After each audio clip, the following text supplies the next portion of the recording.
How's it going, everybody? I was just thinking, I don't know if I want to play music today. I paused that playlist, the late challenge. I tried to update the title after I went live because I fucked up. If you refresh, it should change, right? Right? I hope. I'll just take the stream down and force you to sit in a pre-roll ad. 'Cause that's what happens when the stream goes off, I think. Um, hmm. So I'm between a couple things right now.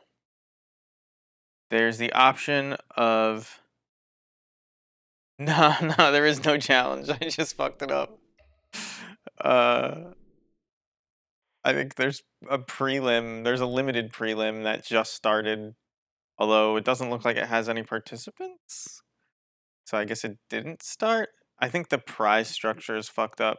Like right now, they cost Modern Horizons 2 prices, but they don't give out Modern Horizons 2 level prizes. But no, there are no challenges right now, I don't think.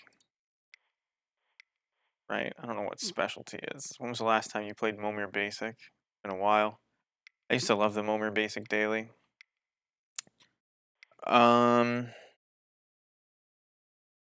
So what we're between a couple things right now.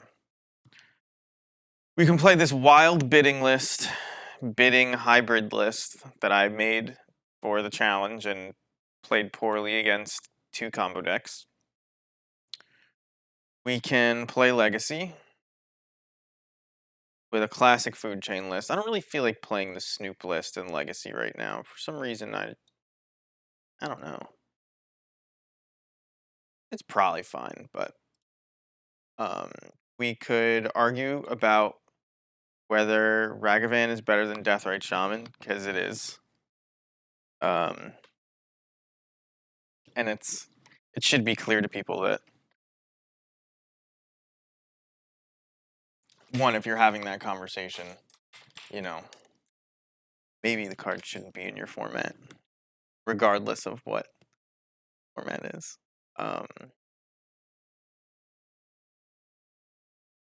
Just because it's like we don't play with Deathrite Shaman anymore for a reason, right? So whatever. But drawing cards is really powerful, guys, in case you didn't know. That's why Goblins isn't as good as Delver. We don't draw enough cards. So we could do Modern, we could do Legacy. To be perfectly honest, I have really wanted to play Pioneer. I've been watching Darkest Mage play Pioneer. There are no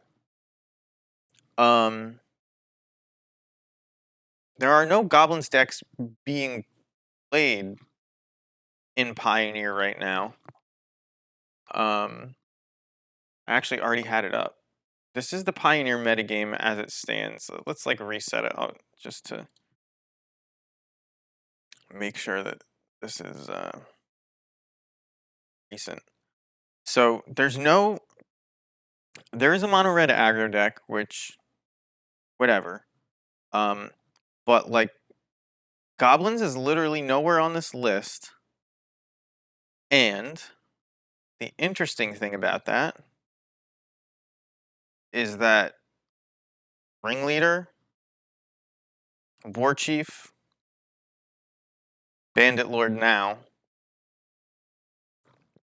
Snoop, Volley Veteran, which does like a decent munitions expert impression. All of those cards are legal in Pioneer. So like a lot of your best cards are legal. Like if we go well, Dryfall. Hopefully I just didn't dox myself, I don't know. Hopefully you have bad enough eyes that if I did you didn't see it. But like there are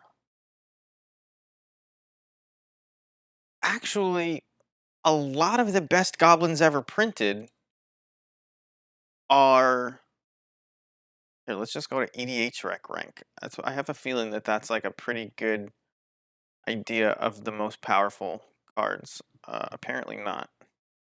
Well, I mean, these are some of the most powerful cards ever printed in Goblins. That's true. And you could do like a Goblin Storm thing, couldn't you? With Skirk Prospector, Electromancer, Gutter Snipe, all of the Goblin token makers. Something like Hobgoblin Bandit Lord.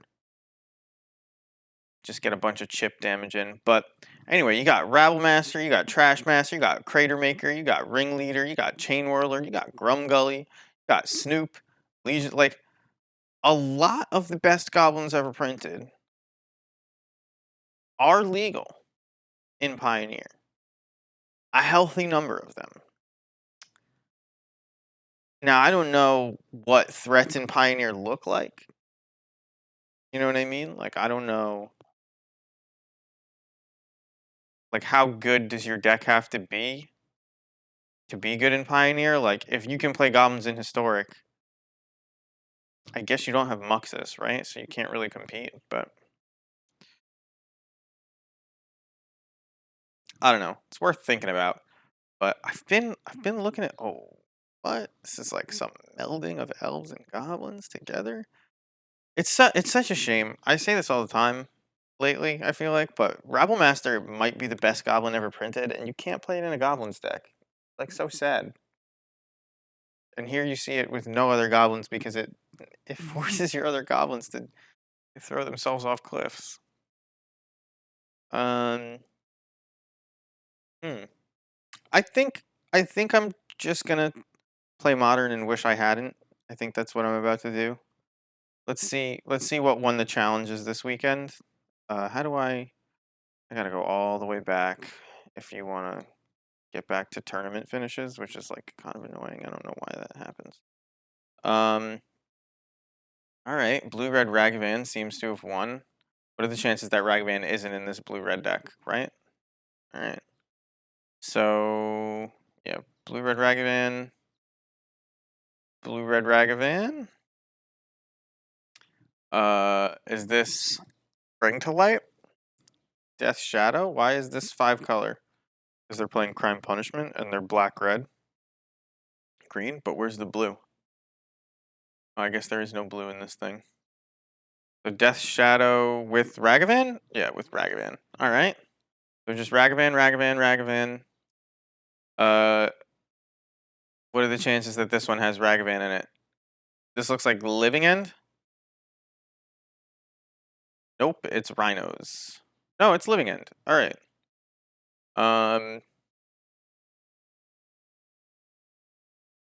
Alright. So Living End up there. Grixis Ragavan? Is that? Yep, there it is. Mono green. Is this just Titan? They are lumbersexual. Yeah, it's just Titan. And then 5 color would be Elementals, which apparently, I think Canister won the challenge today with it. I don't want to play 8-whack though, Norjask. That's like, I know I saw you said that like a minute or two ago, but I just can't. I can't bring myself to do that. Like, if I was gonna play a deck where I'm just like, by the way, Crashing Footfalls, I think it's the best deck in Modern. I don't see reason not to play that deck everywhere I look. Decks just can't beat it. Maybe it's bad against Ragavan specifically, but it doesn't look like it. Plays Fire Ice.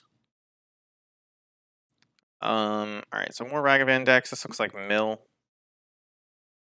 Yeah. Esper? Is this just like that Stoneforge Reanimator deck? Just Esper Control. Person got wildly lucky, I guess. Although maybe, I mean, I think Damn is probably like one of the best cards in the format right now if you can cast it on time, and here they are not playing it. Seems like a strange choice not to make some of your removal spells. Oh, this was the whatever. Um, well, if we can dodge food, we can beat Ragavan in Modern with our horrendously warped sideboarding plan. So I don't feel too bad queuing up for that.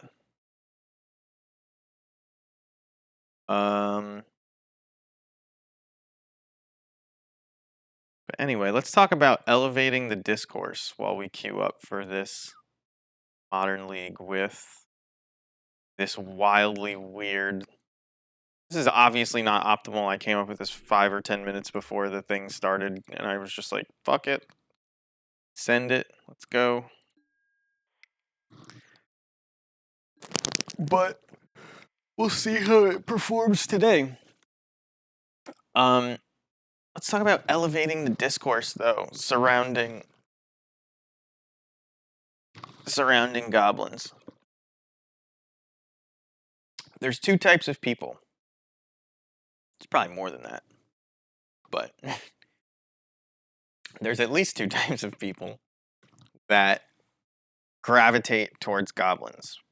There are people that are like, I don't know how you would put it, like more casually bent. The tribe is just cool, it's funny, right? I mean, everybody who's gravitating towards goblins is like that, right? Um, in some sense, but there's a group of people who like are willing to. I guess it's not binary the way I set it up, but there's this spectrum of like how much you care about competitiveness versus flavor, right? Fun, flavor. Like I could go queue up a blue red Ragavan thing in 5-0, right? Easily. I mean, most people could. Not because I'm good at this game. This hand sucks. This hand is a lot better. Am I crazy, or do you throw back a hierarch instead of a land? Like, chance of hierarch surviving is low, but having a second one means it's more likely to survive. I think our best hands involve hierarch surviving, so maybe it's just like stay at 20 life points. There were 2 Death Shadow decks in the top 8.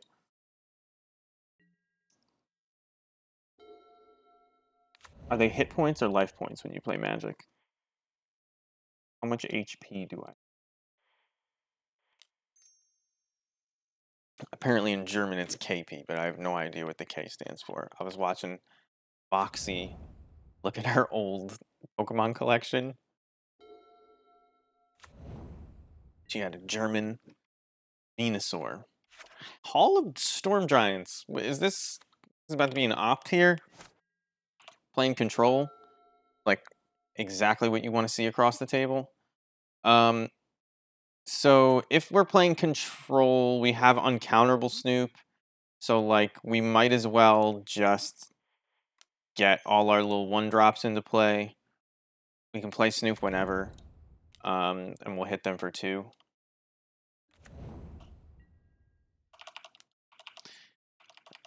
But anyway, there's this spectrum of like competitive to flavor that all of us Goblins players are like sitting on. And when Goblins is a good deck, um, you inevitably are dealing with people at different points along this spectrum, right? Like, there's something obviously really appealing about seeing a board full of Goblins to anybody. Winning with them is even better. Winning with undervalued cards is also satisfying. Like, there's a lot of reasons that you could pick Goblins, but like, um,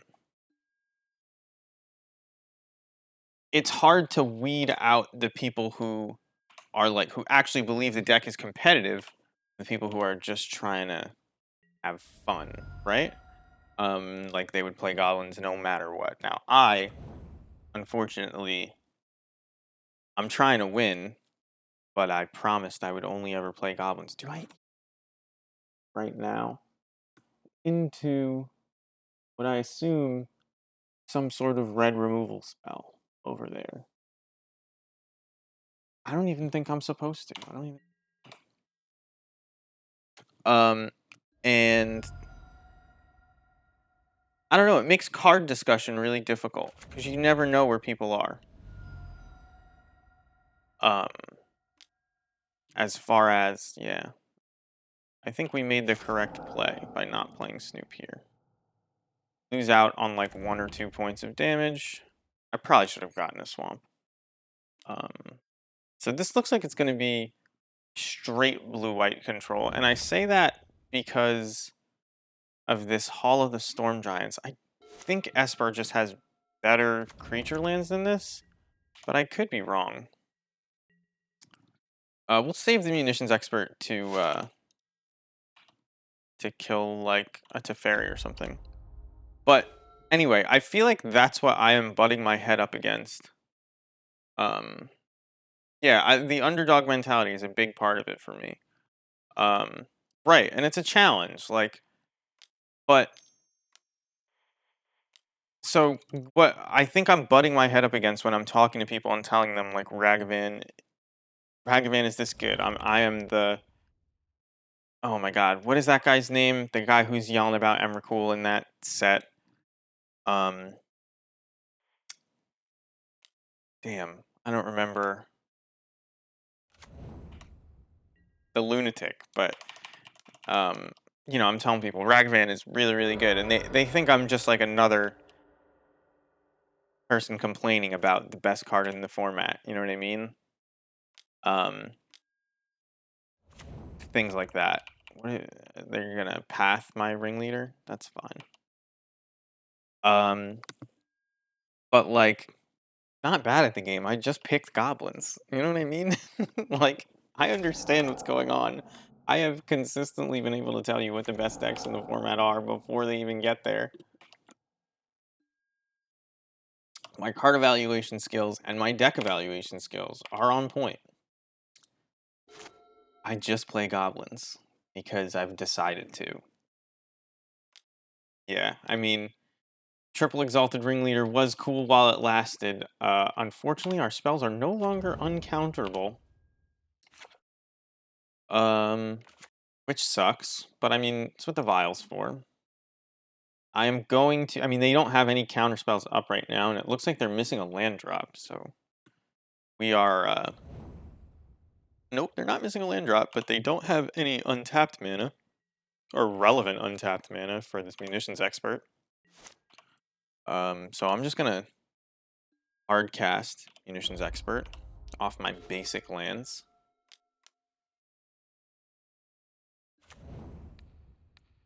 Hit him for 3. And this is the joke. This is why the hierarchs are some of the best cards of all time. They make mana. Right, we don't play the third mountain in this version. I just learned. I didn't even remember, but now we know. They make mana and they attack while not attacking. Like it's just a really good card. Here, there's no reason to go for the combo. It's a control deck. Just keep drawing cards. Like they probably have a board wipe. They probably have a counter spell, a cryptic command, whatever. So just draw more cards. You should be fine. Now we can't cast this uncounterably, so we'll probably wait to take up Vial. If they want to prevent us from using Vial, they're gonna have to tap low enough that we could just resolve it. So it's gonna happen one way or another. Ah, that's interesting. I am now putting 2 and 2 together that not only are they on one spreading seas, they're on many spreading seas. So I imagine they're going to be on that wildfire control, which is weird. No, they wouldn't do that.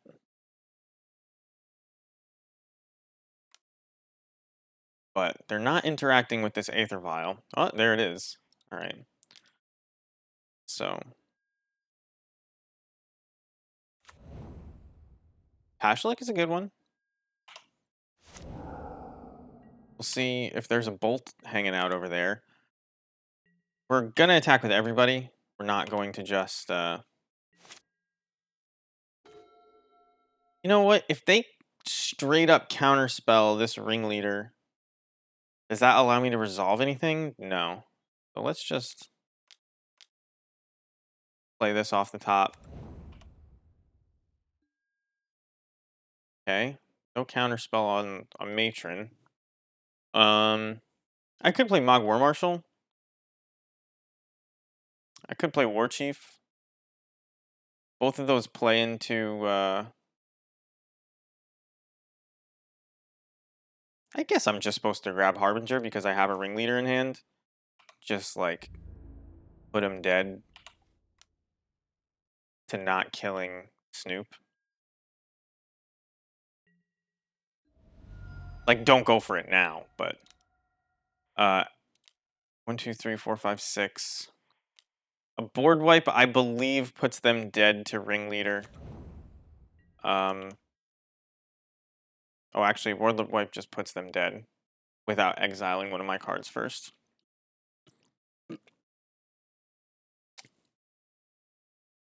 But yeah, I think honestly, if I was building the best deck in Legacy, in Modern, in Vintage, in whatever right now, you're being silly not to put Ragavan in it. It's a 1-drop that makes mana and draws cards. That's enough, but it also does damage.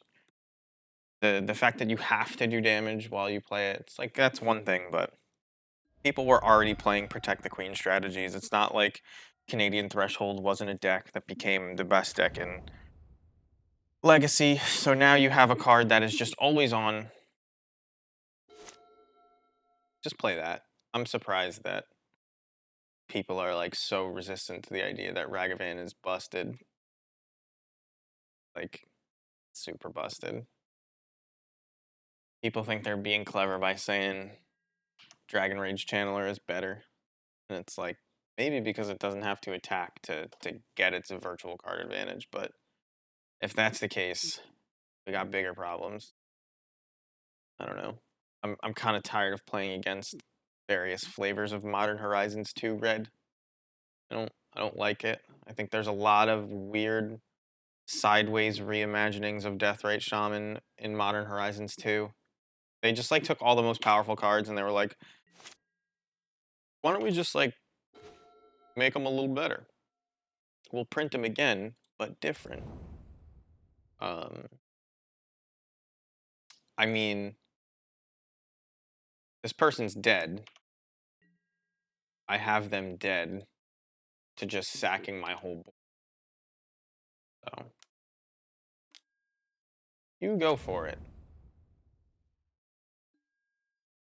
You can path. Who are you gonna path? If they don't target Pashlik Mons, right? Well, how do you feel? Now, this could be Lightning Helix, actually. How do I feel about Lightning Helix?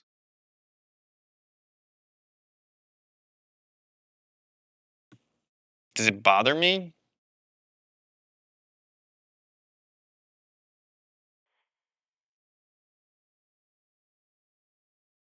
Like, I don't get to pull this off the top.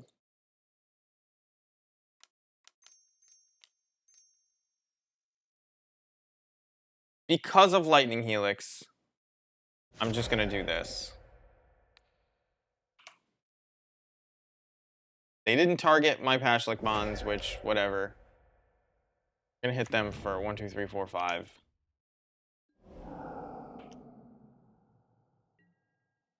I guess I could have, like, played Munitions Expert out and just like straight up killed them, but I really don't think that it matters what we do from here. Wishing I had one more mana though.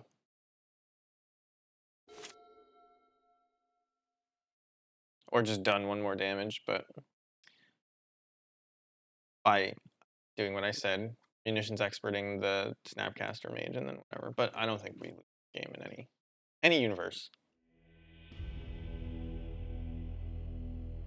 And there you go. So we got blue-white control. Literally no relevant sideboard card against blue-white control. Because we're pre-boarded against it with Patriarch's Bidding, more or less. That's really what it comes down to. So,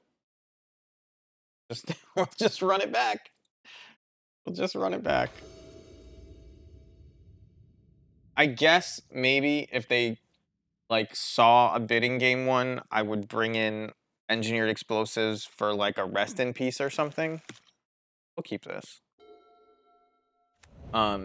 So this is the type of hand that I wouldn't normally keep with a combo only approach.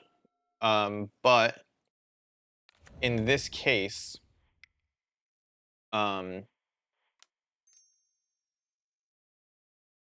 kind of like just trying to get card advantage, just trying to keep playing spells so that eventually we can draw a bidding and kill them that way, or, you know, the old-fashioned way with a bunch of little goblins that we just cast from our hand. I mean, the chances that I'm going to play Munitions Expert, it's like pretty close to 0. They could Teferi bounce nothing, and then I'll kill it. So I'm not just going to play Blood Crypt tapped. Field of Ruin is interesting. We didn't mulligan, so we're not introducing any cards from the bottom back into the deck, so we'll do a little bit of thinning. Only one Stomping Ground in this version of the deck. So they kind of take us off of green mana other than these unclaimed territories if we get seized or ruined. This Field of Ruin, I mean, you win through pressure and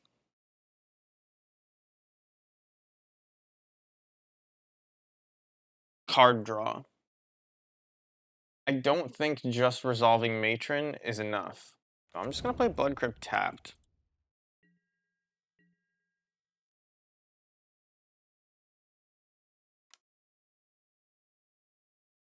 Because I don't want to expose Cavern of Souls. There you go. I don't want to expose Cavern of Souls to this Field of Ruin. And I also don't think Matron... I don't want to get Matron countered, because Matron is going to find Ringleader. So, like, I just didn't want to like, just give up my good position for nothing. Like, now, they pass a turn, they hold a Cryptic Command, they don't have Field of Ruin in play, and I have Cavern of Souls. So, like, how good do I feel, you know what I mean? But I think now, I think I have to play Aether Vial, right? And they have to counter Aether Vial. I don't think they have a decision here that... I don't think they could not counter this, what I'm saying. Because okay. Then I'll just pass. I wonder if that Hall of the Storm Giants cards is actually good. Are they just going to bounce it? That kind of makes sense. Yeah. I mean, so that's a reason not to counter it. They can just Prismatic it.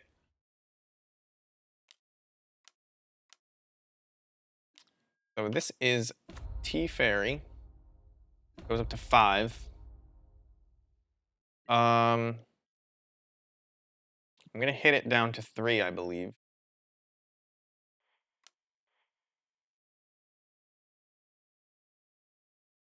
I think I kind of have to. My other option is like untap, play Sling Gang Lieutenant, but I think like just keeping the Teferi low, even if they have a board wipe. Um,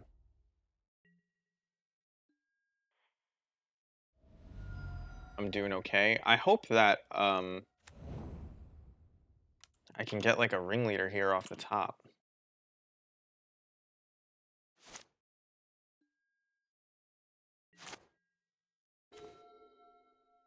Hmm. So now this is actual factual counterspell they're representing here.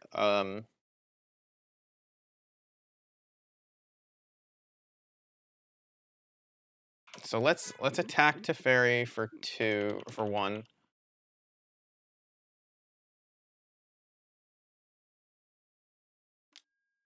All right, so it's no longer the actual factual.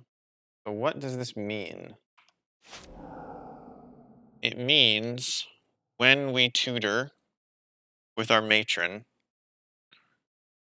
because they can't counter whatever we're about to do, no matter what. We can get another munitions expert. We can get Mog War Marshal, Conspicuous Snoop. Probably just Ringleader is probably thing I'm supposed to get. Just grab a mountain. Um,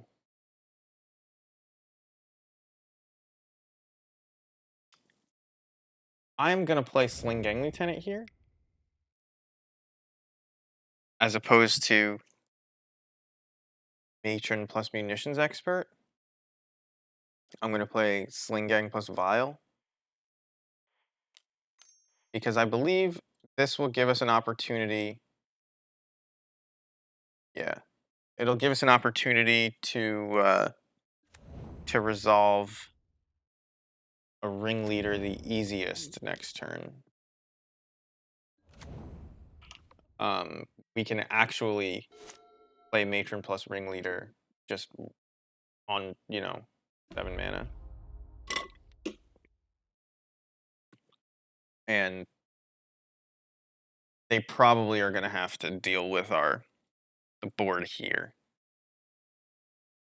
if they want to keep Teferi. Although they're drawing an extra card every turn with Teferi, so the fact that I waited so long to get pressure into play, not great, because this card kind of does like a 2-step, gets you right back in front by untapping two lands.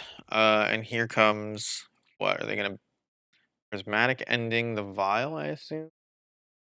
Not some silly token. So playing for the long game.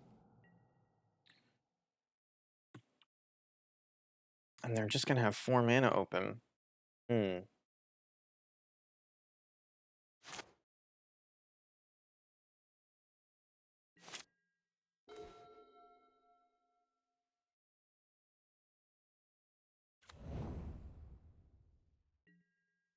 So I'm going to attack Teferi with the 2 tokens. I'm gonna leave the Sling Gang back. I don't want to trade Sling Gang with Snapcaster. We'll trade one of the tokens. I'm gonna play Aether Vial. See if they counter it or whatever. Then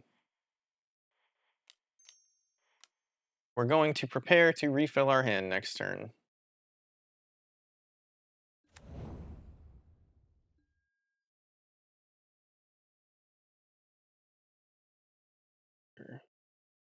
Darn. So they could board wipe. They take 3 damage, but they leave their Teferi up.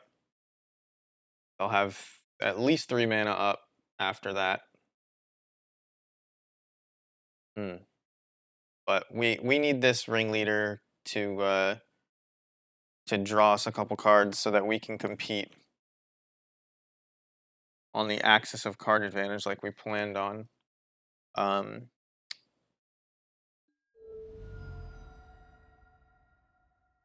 Wanted to see who won today's challenge.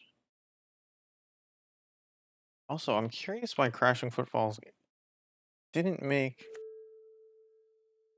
any kind of result in yesterday's challenge. Why is it? Because it was in the top 3 for the weeks prior to that, but I don't see what's changed that would push it out. Target player draws 2 cards. I hope they're targeting me. Doesn't look like they did. Also, I really want to build a Pioneer deck. And I don't know where I would start. Like the new 5/3 Goblin that you can play when something dies, like that would make it in. I guess you would play Fatal Push if you're going to be playing black. Although is Fatal Push even the best removal spell in Pine? Like I guess you would play Volley Veteran.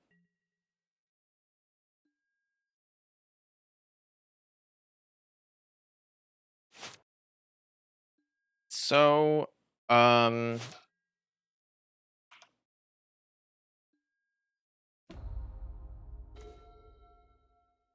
ooh, that's a good draw. Do I even have more fetchables? I think I just have a swamp. That's a little bit painful.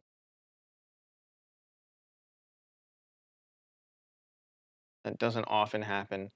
So I'm assuming there's a cryptic command over there that's going to tap everything down, but that doesn't mean that I can afford to not play this ringleader ahead of time. Doesn't do us any good to not play it ahead of time.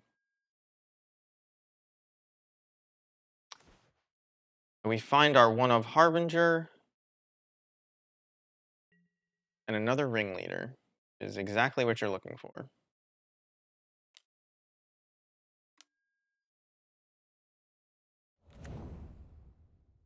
Snap cryptic. Snap cryptic.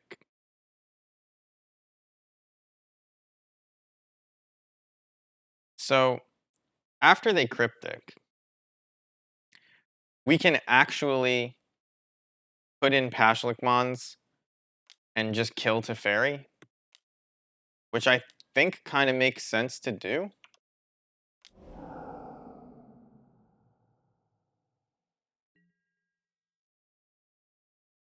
Like, let's confirm that there's no other fetchables left in the deck.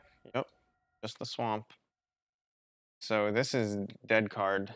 I guess it shuffles with Snoop, but dead card over there. So we'll vial this in first. Then we'll play Pashlikmons.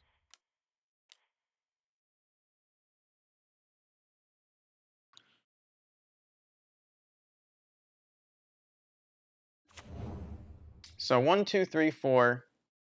We sacked everything. We just can kill Teferi. I don't think that that's worth it.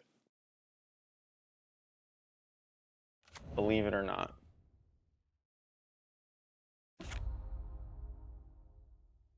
We can make it so that they can't like -3 without the Teferi dying, which I think I like.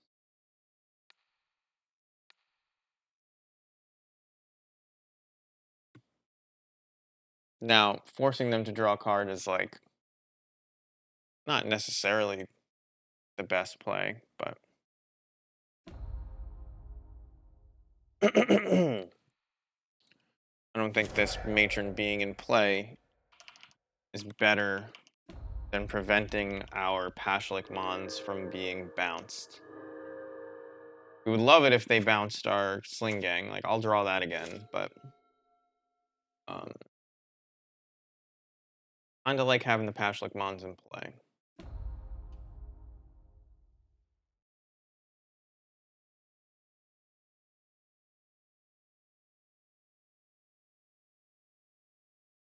I may sack the Skirk Prospector to get a clear shot at the Teferi. Don't really know yet. How's it going? I don't have any faith in in Gombo's cactus. I'd like to bring back your faith, but I have none. Um, it's it's just really not well positioned right now. All right. So we have no more fetchables in the deck, so this is a free sack either way. Um, yeah, I also hate modern at the moment. I was just talking about how I wanted to build Pioneer. There are currently 0 um, Goblins decks in Pioneer that are being played. Now I don't know if that's correct or not, but there's some of the best Goblins cards ever printed are in Pioneer. Obviously not all of them, but you've got Snoop, you've got Ringleader, you've got War Chief. And they're taking out my vial. You've got Hobgoblin Bandit Lord is interesting. You've got Hordling Outburst, which is 3 goblins for 3 mana. There's a lot of interesting goblin strategies you could do that are available. What's another cryptic here? You don't have Matron and you don't have Munitions Expert, obviously. But there are cards that just aren't played, like Ember Hauler is you have Crater Maker, but there's Ember Hauler, which is a Crater Maker that deals 2 damage to any target. There's Pile Driver against blue decks. I think we just attack. They're gonna let us attack. They didn't tap. If they path just 1, their Teferi still dies, so they would need 2 removal spells. But if they have Snap Path, I still want to do as much damage as possible. Yeah, so there's Snap Path. And they'll block 1 and 1. Teferi will take 2. Snapcaster will be dead. And I think because they've signaled that they don't have Cryptic Command, but that doesn't mean they don't have Counterspell, right?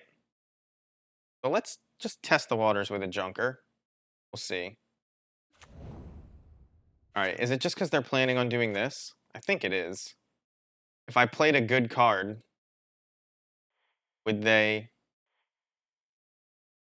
counter it? I mean, we do have the combo. They didn't counter it, and I don't want to draw Anti's Hovel. So I am going to crack this fetch. It looks like they're just planning on Castle Vantressing. They might have a board wipe here, which would suck a little bit for us.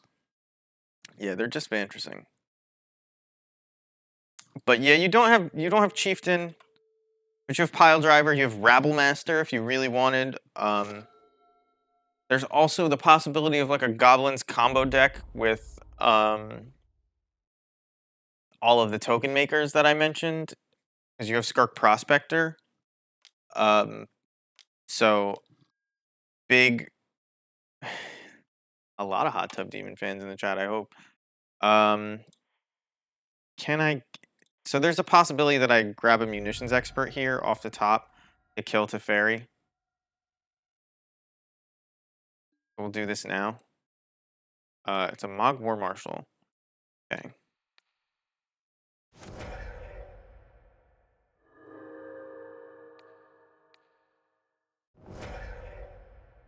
I kind of like mostly expected the Supreme Verdict. So it's possible I shouldn't have played the Snoop into that. But not drawing the Anti's Hovel is enough of a reward, I think. Hi, I'm doing okay, Sugar Peach. How are you? Jace the Mind Sculptor. I might not be doing as good as I thought. I mean, obviously we can still win this. I just gotta draw decently well.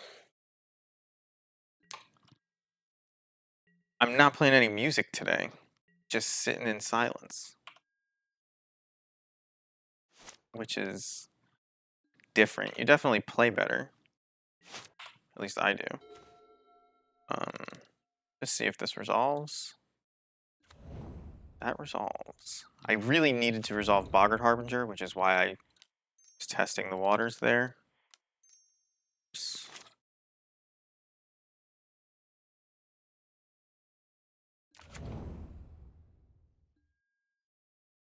And we'll put Ringleader on top. And we'll play out Skirk Prospector. Now, if they have 2 Supreme Verdicts in a row, that's pretty bad, but we have a Ringleader on top. It doesn't make a difference to me, honestly. I said it, but um, usually I'm blasting music. Really, the problem is I don't have a problem with music. My air conditioner is so fucking loud, and it's just like this like thought disrupting frequency. Like there's just no way to comfortably sit next to the rumbling, whirring air conditioner and like be able to form complete full thoughts. So luckily it's not so hot that I need it on today. I just happen to be sitting in silence. Um,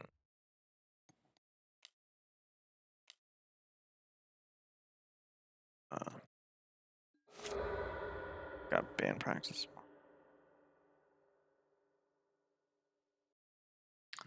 So we have no more basic lands left. We have no more fetchable lands left. We have 6 mana, so we're doing okay. Although our stuff is no longer uncounterable, which is bad. Obviously, very bad. And they have 7 cards in hand? When did they get 7 cards in hand? Man.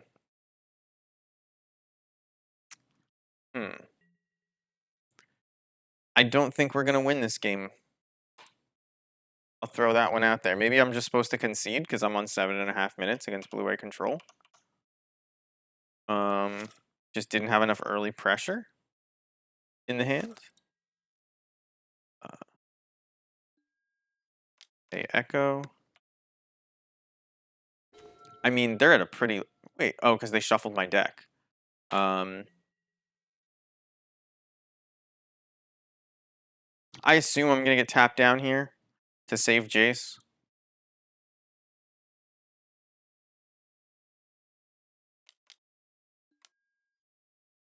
Gain control. Right, well, I will sacrifice it.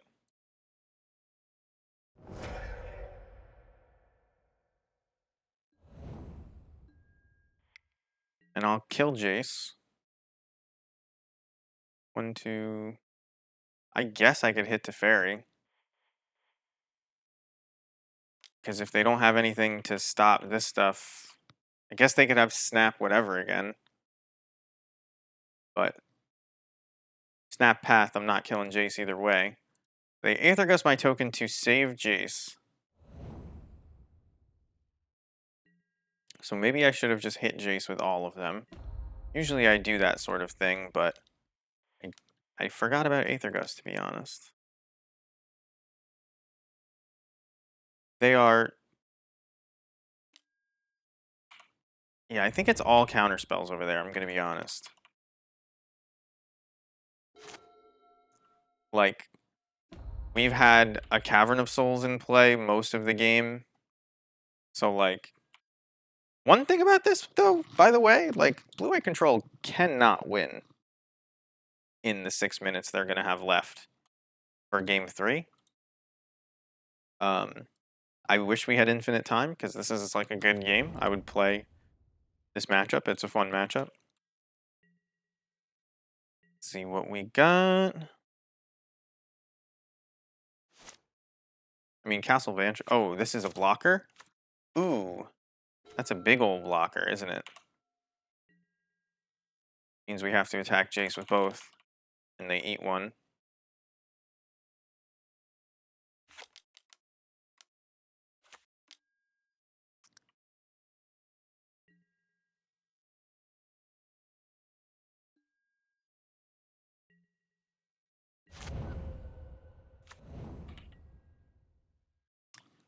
But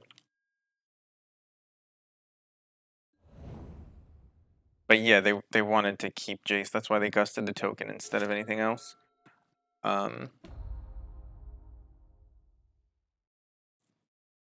Well, I mean, this is a win condition, right? So I assume they're going to start beating us to death with this, but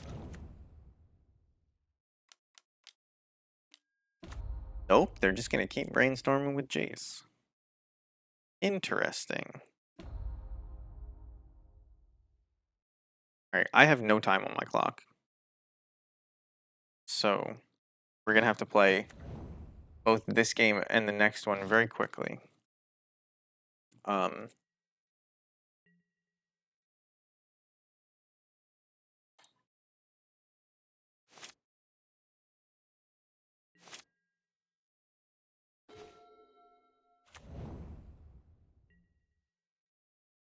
Just constantly passing. Maybe you're wrong about what play.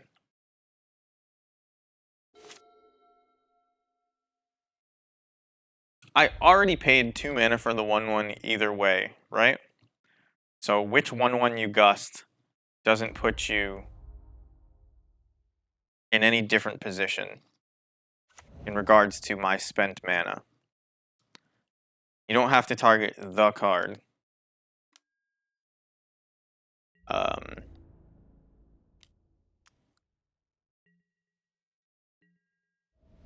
So to win this game, we need to draw Cavern of Souls into Ringleader, which is entirely possible. Although with Jace, it's pretty unlikely actually if they're fate sealing us. So let's just yield through this turn. Obviously, yield through this turn doesn't work when you need it to. We're gonna remove our upkeep stop. If he gusts the other one, he saves one into Fairy, which is harder to maintain. I mean, clearly they had a pretty good idea of whether or not Teferi was going to be able to be maintained. It's still around. But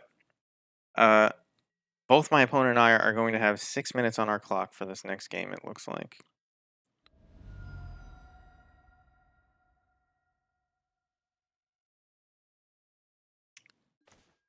Nice to just draw lands. I will concede after I draw my next card and it's junk. Then there's literally no way. Do they top or bottom it? Put a card on the bottom. So if they tap out for this giant, oh no, they're not even at. There's no way to win this game. Because they have 8 cards in hand. They have 8 cards in hand and 5 mana up. So there's nothing I could cast that is bringing me through. You could play Blood Moon. I don't think so.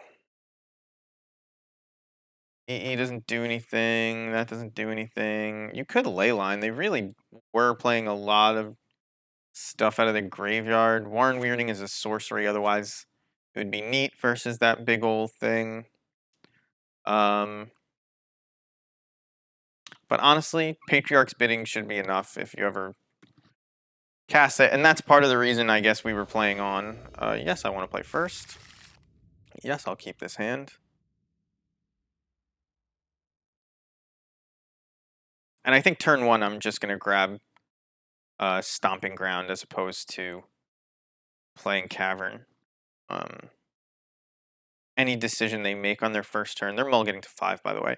Any decision they make on their first turn with scries and ops and stuff, you don't want to give them the information that your spells are going to be uncounterable for the rest of the game.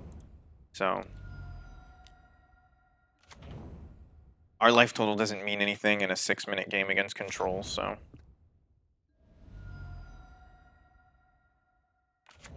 We'll keep this one under wraps, and they're going to Prismatic us.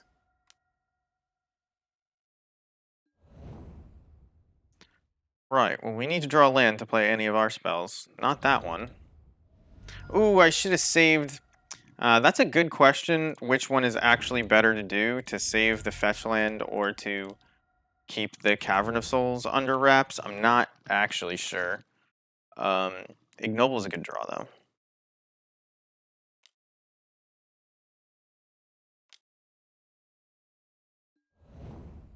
Another Prismatic. Gotta make your land drop. Gotta make it uncounterable just to do it, even though it takes more time. And short of a Field of Ruin, we're gonna resolve a Ringleader here. No Field of Ruin.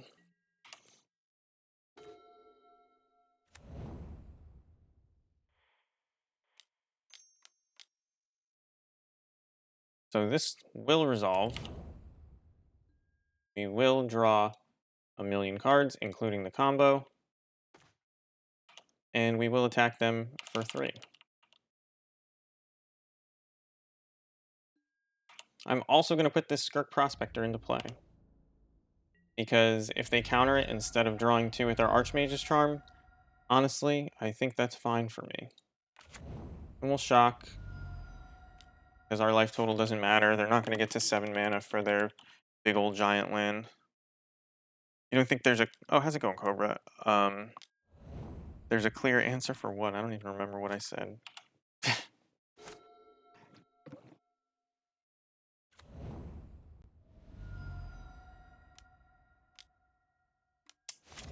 There's the verdict. Ooh, bidding. I guess... Just want to play, like, stuff they have to answer. So, like...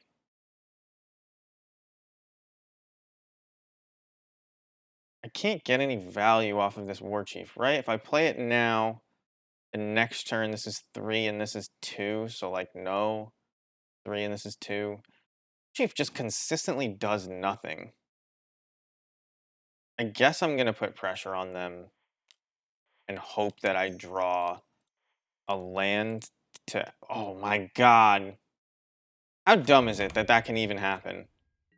I mean, they're completely tapped out, so the uncounterability doesn't matter. But War Chief, like, consistently does nothing. I guess if they tap out by some miracle of God, and I have Snoop plus Harbinger in hand, now I have a combo. But if they tap out and this doesn't die, could I not have just played the Snoop? Isn't that how that works? Like, unless you just tricked them?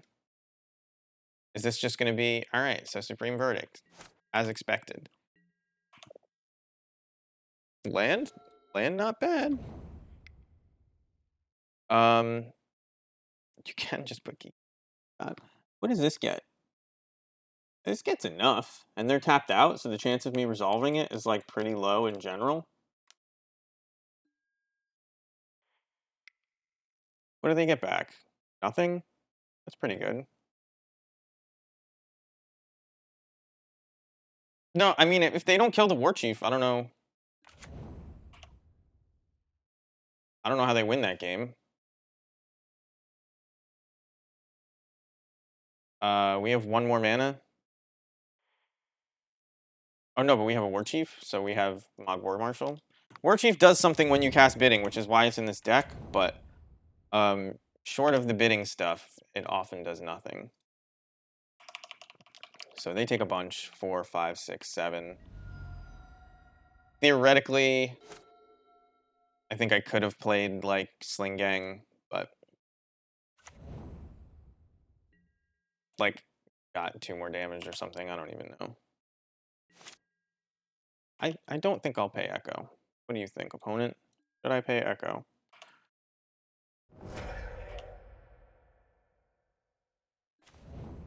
I mean, they have to tap my stuff, and then that's not good enough, what it comes down to. Yeah.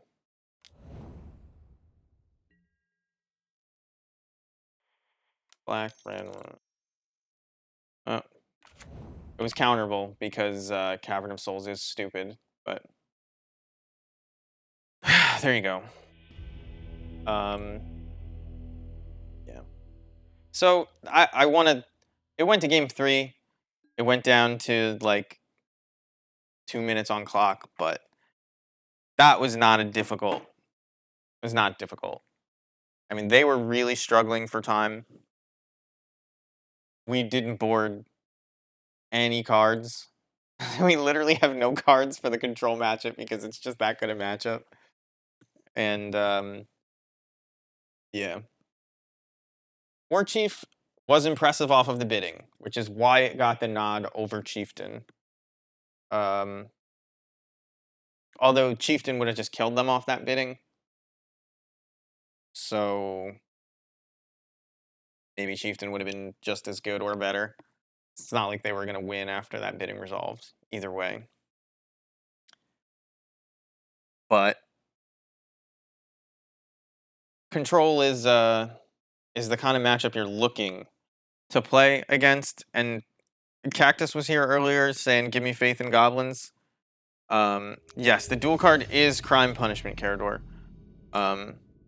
Bidding with a one-off combo, that is the idea, Adam. Just having it as an out to, you know, gross combo decks or decks where you can't attack. But bidding takes up just as much space in the deck as Kiki Jiki and Boggart Harbinger do, and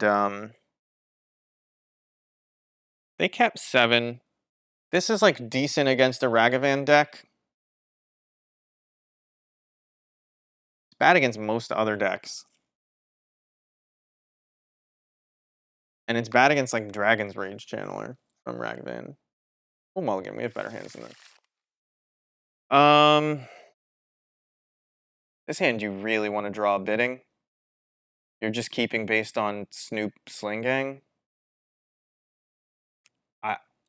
I don't know. I think this is an awful hand. I don't think it's better than the first one. But yeah, bidding takes up just as much space in this deck as the Snoop combo at this point. And what Snoop does is it allows you to draw towards bidding by pulling your, goblin fodder off the top of the deck. We're gonna thin our deck.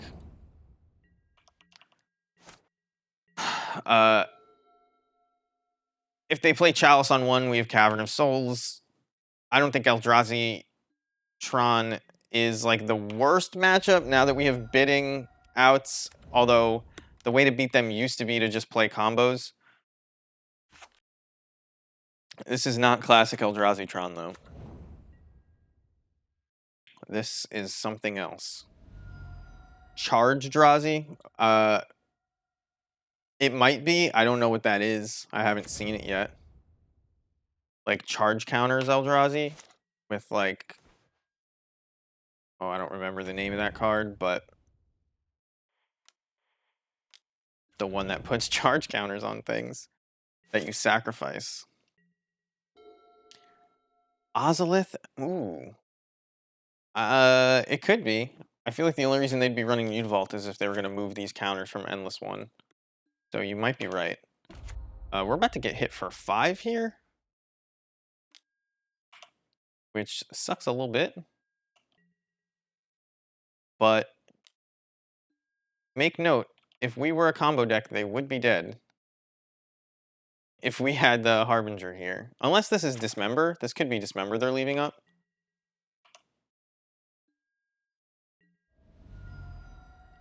Do I play Munitions Expert off the top to get a card deeper?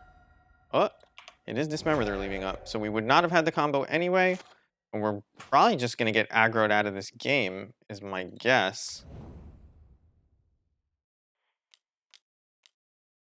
I'm going to find another Munitions Expert here. And next turn, we're just going to play 2 Munitions Experts. If we're even alive.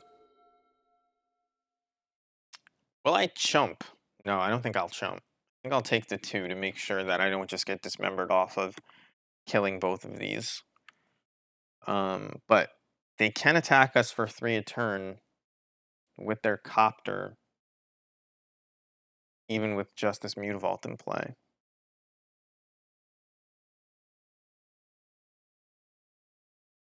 So it's going to be tough to take them off that.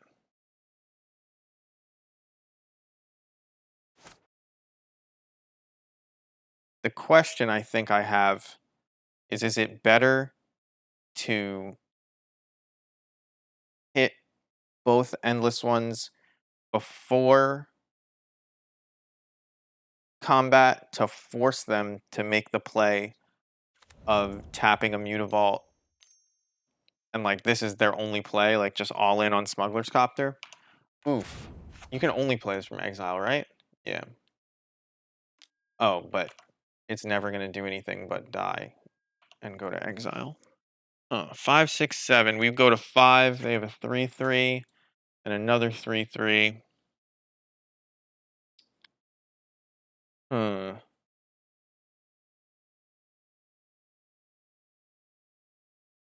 think we're dead. I don't think that there's anything I can really do here. Although you can just block Eternal Scourge, so maybe next turn we wait for them to crew. We set up a bunch of blocks with our munitions experts after killing stuff. Might be able to get this into their graveyard. Oof. That's gonna be big. Well, there's our combo piece if we were to draw a Snoop. So, like, there kinda is a chance here. They have to do something weird this turn, though. Kano Yugoro, yeah. I guess it's Kano. Wouldn't be Kano. Because that would be an E, I think. It would be EI.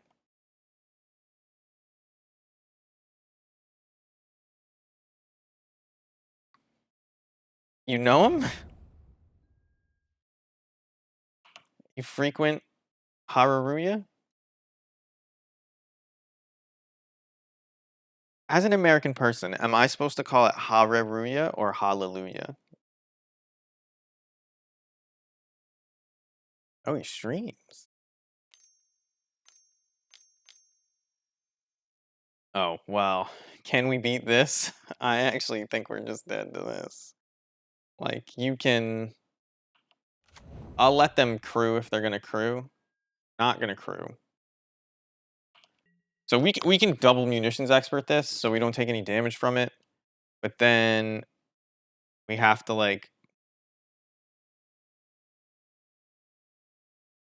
yeah, we're not winning this game.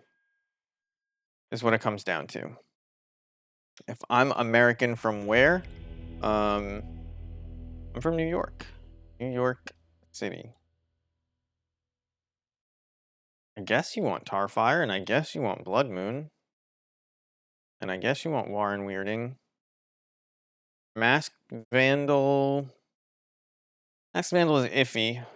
There are apparently no Crater Makers in this list, which I didn't realize. Engineered Explosives on 0, nabs all that shit. Bidding will be good here. So we're just kind of like shaving around the edges on like kind of bad cards to have early. Blocks a bunch, but it doesn't like...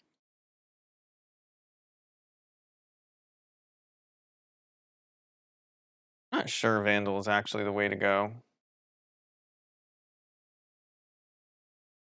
Maybe... I mean, they're not going to play Endless Ones on 2 every game, right? Tarfire is not actually good against them.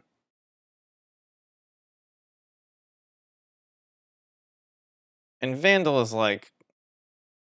You're not bringing in Vandal just for one Smuggler's Copter you saw.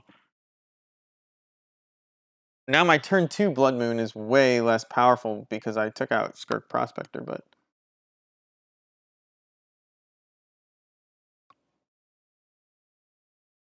What am I shaving on here?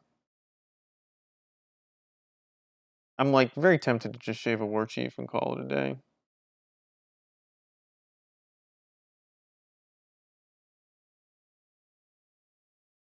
Do that. Kano is an American? I didn't know that.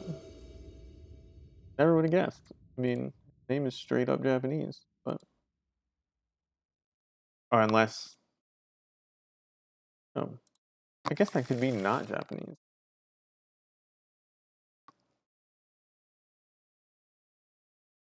What's with Magic players and just using their full name? Somebody was denying that yesterday. Um, this is a decent hand. What's his name? Oh, okay. So it actually is Kano. This is like a fantasy name? Wow, it's first and last name, but not their actual name. That's very interesting.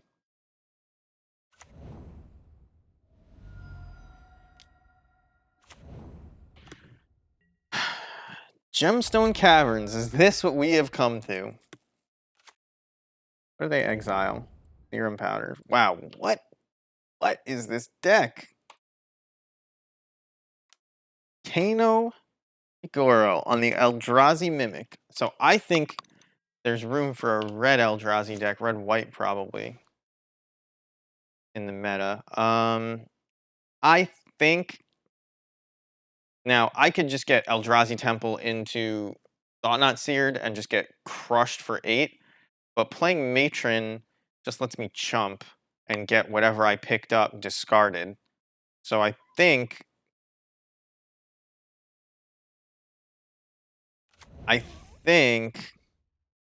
I'm just supposed to play Hierarch here and attack. This becomes a 2/3, right? Sometimes I fuck up that exalted math. So we are theoretically holding up Fatal Push, but in reality, we're just getting destroyed by Thought Not Seer. Kano Yugoro. Playing a wild deck over here. So are people just done with Modern? Is that why these decks are showing up, like, in leagues? They know the best decks are the 5 decks that they are, and yeah, I remember when Eldrazi Winter happened. Uh, my friend Andrew was very early on in the card being spoiled, found the Eldrazi Mimic deck, and I was able to tell Steve Rubin, like, Eldrazi Mimic is busted. You should probably bring that to the Pro Tour before he had done any testing. Um, I don't know if he ended up doing it, but I definitely told him that. So we could Blood Moon, and they can't cast any of their like really good colorless spells. And I kind of think I want to do that, considering Eldrazi Mimic is all they've got. So let's do it. If they dismember our hierarchs at this point, we're in a little bit of trouble, but we can make it.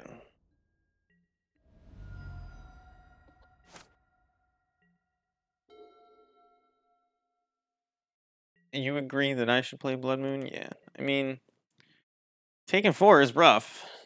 I think next turn I'm going to play Sling Gang Lieutenant as opposed to Ringleader, just so I can start blocking.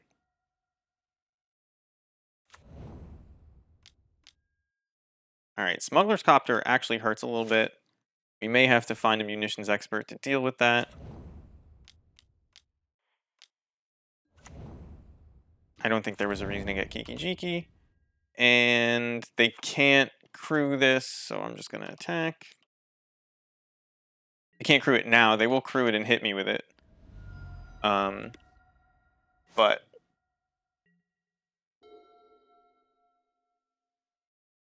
I'll be at 9.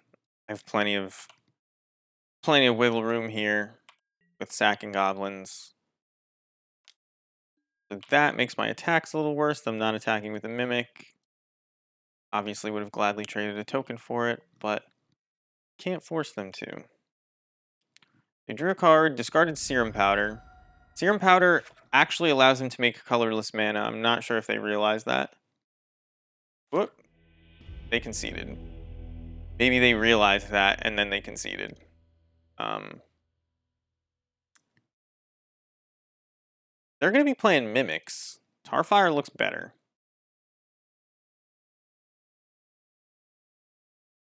And Warren Weirding is good.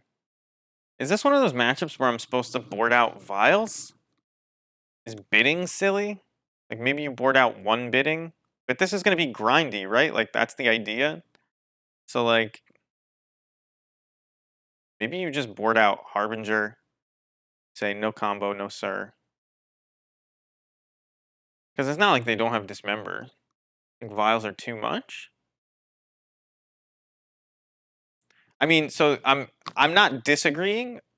The thing about Vial is that it allows you to use your matron as actual extra copies of cards like Sling Gang or Munitions Expert or whatever, because it's just free to put it into play, right? Like not being choked on mana is a huge deal when you have tutors that that cost 3 mana. That being said, I think we're on the draw, so at least one should go. I'm not sure that that's true. Because the thing is, if you're on the draw, you need it on turn 1 more than ever. But Boggart Harbinger, I think, is important. I think Patriarch's bidding is really slow. Vial is probably... We could shave a Vial. It's obviously up to interpretation, but Vial is one of the most powerful cards in the deck, so... Siding it out feels silly, but here we have, like, sort of a perfect hand. Turn 1 Vial, turn 2 Munitions Expert, or turn 2 Snoop into turn 3. Your Vial is on 2 by that point, right? Or, yeah. So you'll have Snoop plus Expert, so that'll be good.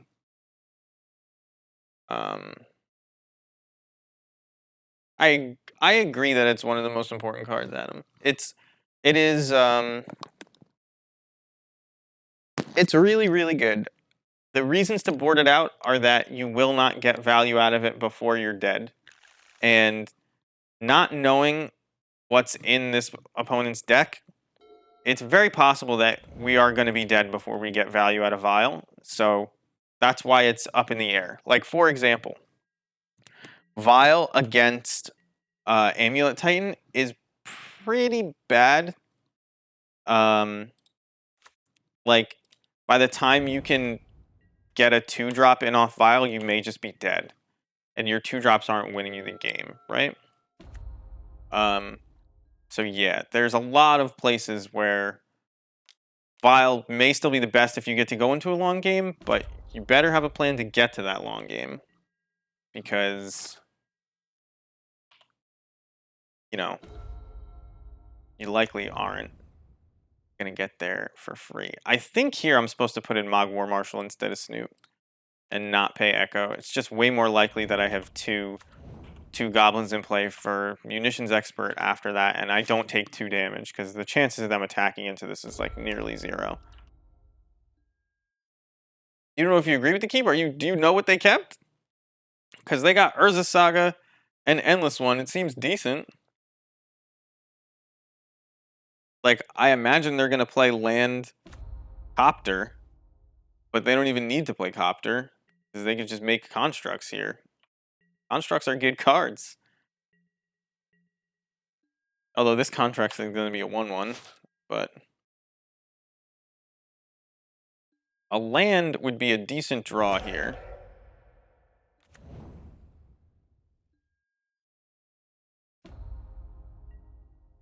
Hey.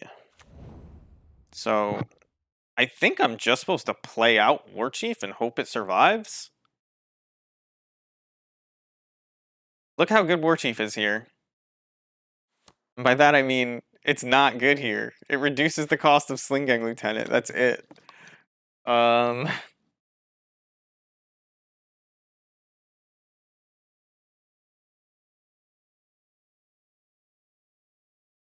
that's a decent point, Pel. But I think Urza Saga is just that good. And they have a blast zone for my Vial too, so like, hmm. I think I'm supposed to play War Chief. I'm gonna do it. Um, I guess I need to get green mana. Sucks to have to shock yourself for something so dumb, but for War Chief, no attacks, right? Like, that's kind of dumb.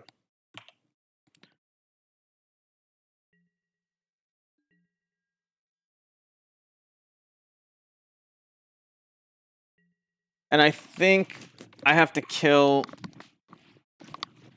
I think I have to kill Construct? Does the Construct resolves before they fetch out their needle, right? So, yeah, and they do it in their upkeep.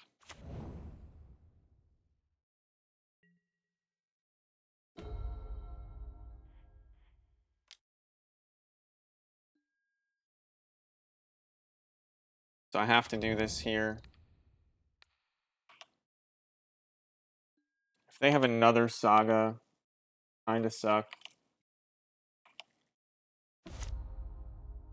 Ghostfire Blade. Okay, Ghostfire Blade is decently strong on this board for them. There's another Saga. Damn. Saga's really good. I didn't even realize... I don't know why I didn't realize. I should have realized that they're going to be playing Urza Saga. If they're like on just a straight up colorless. I probably should have vialed in and then ticked up. But as it stands, I'm just not going to tick up. We're going to play Snoop. We're going to play Snoop and see what's on top. That's why you do that. Snoop has haste. I believe... Am I supposed to... Yeah, it's free. For sure I'm supposed to. Now here, if they don't have a...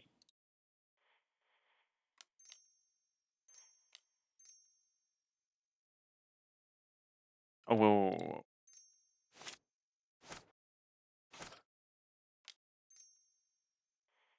Guess I'm supposed to cast it like this. If they don't have... I can get Warren Weirding, and it costs one less. Does it say creature? Goblin spells. I could just kill their construct. 1, 2, 3, 4, 5, 6, 7, 8 damage they take. I take 4 on the way back. And then we just kill them next turn. Is there anything better to play? I could play Mog War Marshal. Doesn't get me anywhere. I think I'm just supposed to Tarfire this construct.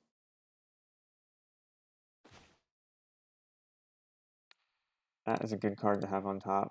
The Edict would be nice, but there's no way they're sacking. Well, we want to definitely kill the construct. We don't want them to, like, even though the endless one is bigger, you want to kill the construct because it's going to grow. So like, just don't even give them the option.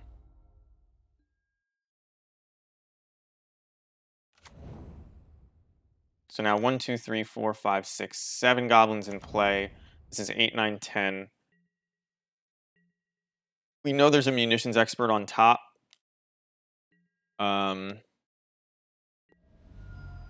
I believe I'm going to... I have 4 mana in play. At my upkeep... Oh no, did I set the stop early enough? Oh well, I have a thing that triggers. At my upkeep, do I want to violin or to play this off the top, but then I can't play Sling Gang if I don't... But I like am probably not gonna die if I do this.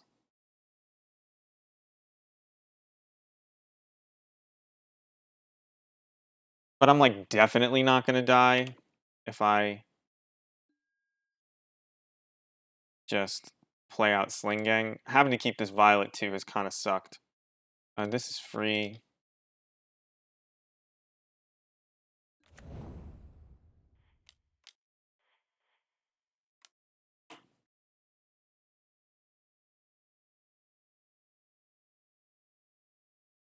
So now they're dead if we attack with everybody.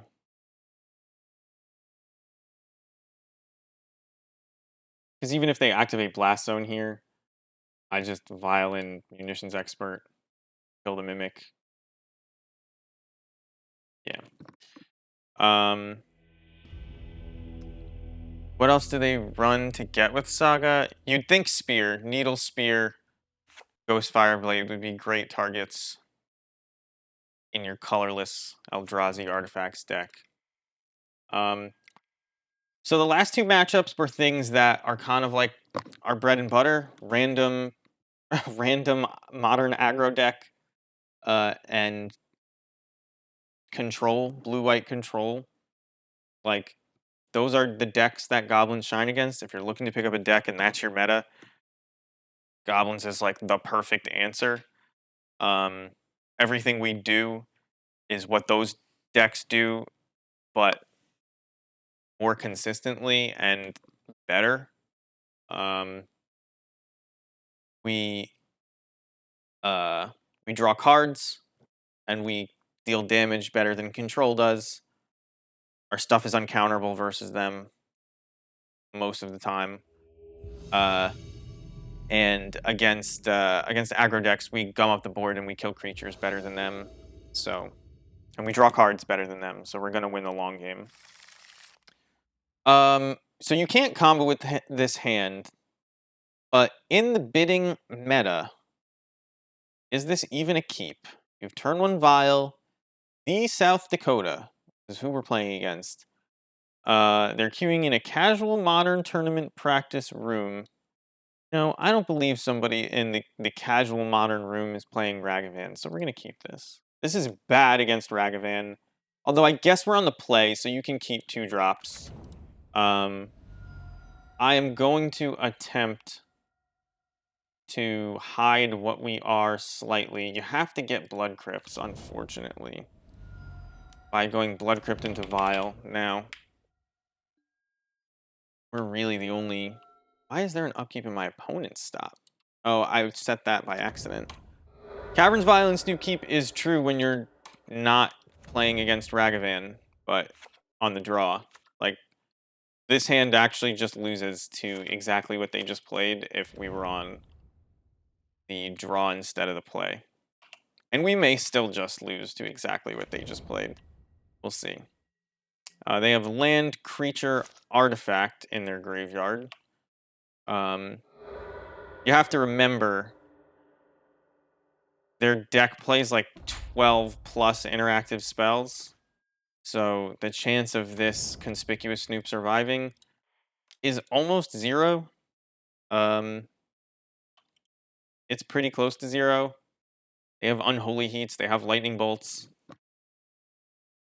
They have a million ways to find them by continuously casting Mishra's Baubles and things and surveilling towards them. So it's like, you never really catch them with their pants down if they start with a Dragon's Rage Channeler in play. That is the unfortunate reality of Modern right now. Or Goblins. If you're playing Red in general, you should be very happy. Because all of the best cards are Red right now. Literally all of them. So there's Unholy Heat. We know even Anti-Hovel on top. That is the problem, Raider Adam, isn't it? Um, it's hard. It's a can't mull, can't win.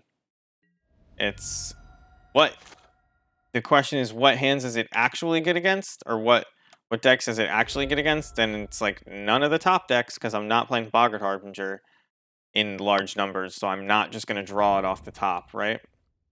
And here, showcasing why, another reason why this card is just so strong. It's already a 3/3 on my turn 3, so on their turn 2, and it already hit me. I can't even use my kill spell to kill it. I can't go get Munitions Expert to kill it. I can't get Tarfire if I had it in the main to go kill it. It's on turn 2. I can't get Mog War Marshal to block it. I really don't have a lot of outs here. I'm going to grab Sling Gang Lieutenant because I will have 4 mana next turn. Just not getting to use my Vial. Like, my Vial just gets no value. It's really, really bad for us, but I have no way to kill this. And Ringleader is too slow. They're Lava Darting me, so I'm supposed to play my Sling Gang Lieutenant into that, which sucks. Remember when they banned Wild Nicottle? That was very early on, though. That was like, unbanned Wild Nicottle was like the cry before I even had a modern deck. But yeah, I mean, at any point in this game, could I have stacked my deck to beat this?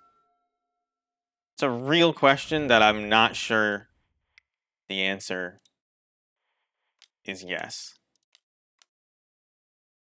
Because you're talking about double removal spell with Lava Dart. Alright, they don't even let the Goblins resolve, which is like really unfortunate. I was hoping that I could catch them sleeping at least a little bit and I would get to kill a Soulscar Mage, but no such luck here.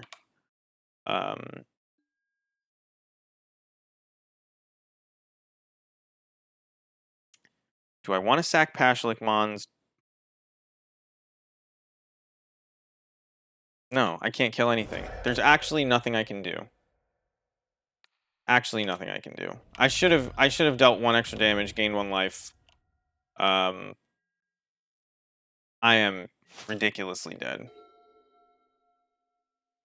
Deck doesn't effectively deal with 3/3s unless you block them? Yes. And the question then becomes, why exactly are there non-legendary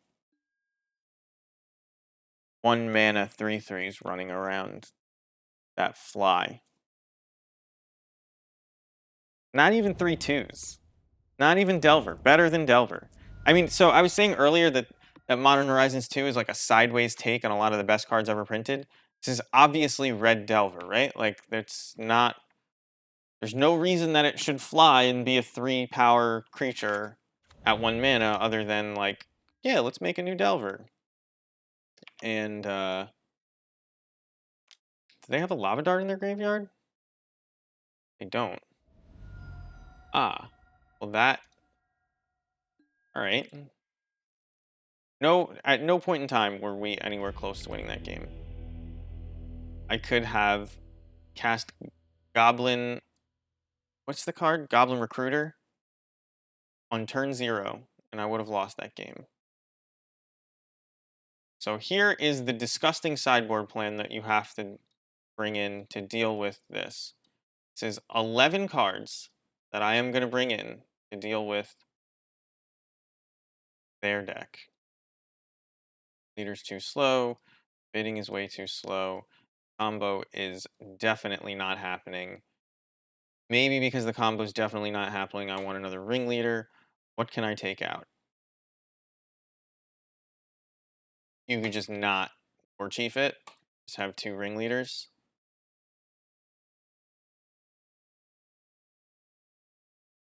I guess this is where you end up. I mean, how bad is Skirk Prospector? But they're definitely playing Monkey, right? So what can I do? I mean, maybe you have to play Bidding and just hope that you get the game long.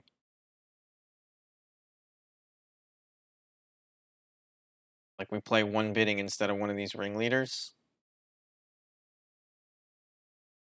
Yeah, all right. I'm willing to believe that that works. Maybe all the crime punishments aren't great, but I am testing that here. Yes, I want to play first. I mean, can't mull, can't win. I think that's how this hand is. We have nothing to deal with Dragon Rage Channeler, but it is what it is. We're gonna have to get a stomping ground with this, which is gonna hurt even more. But yeah, it's it is what it is. But there's all these Delverless Delver decks, but they're better than Delver. You know what I mean? Like it's silly, but it's where we are. I guess I have to play Mog War Marshal? Like, it obviously doesn't help that I had to take myself to 15, right? Let's imagine I'm at 20 this game, though.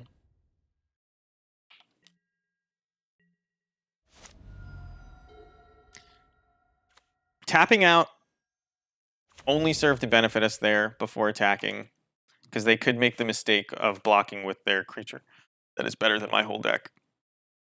But they didn't. We're not paying Echo, so we're definitely blocking the Swift Spear.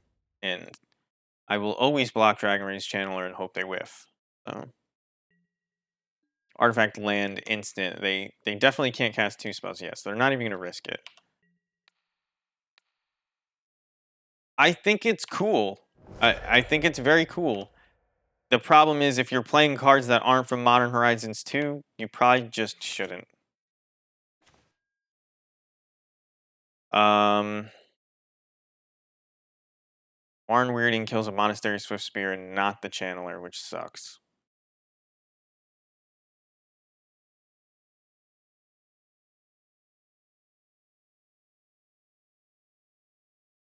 I think what I'm going to do is just attack for 3 and play another Mog War Marshal.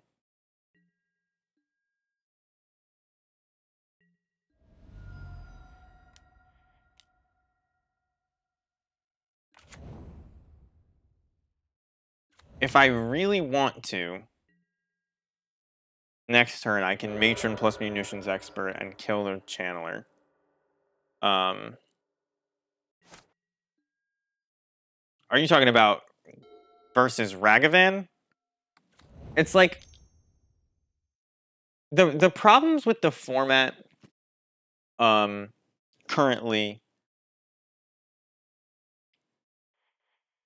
they're not something you can really solve with a banning, in my opinion. They're not something that you should solve with a banning. Could you solve with a banning? Yes. Could you just roll back the set? Sure. But they like kind of strike at the root of like the question, is this Magic the Gathering I'm playing or is it some other game? And what are that sounds silly, right? Because obviously if you take a look at the, how do I even do it? Oh, I don't have my card preview window up. Take a look at the back of the Magic cards. They say Magic the Gathering on it, right above my head there. But what are the hallmarks of Magic the Gathering, right? They are that there are 5 unique colors that have drawbacks, right? Like they have drawbacks, there are blind spots, there's things they can't do. You have to make decisions in deck building. Man, this Warren Weirding would be so good if only I could kill any of their shitty creatures either. I guess I'm just gonna play Matron here, and we'll grab Expert and hope we draw land? Although, is it smarter to just get...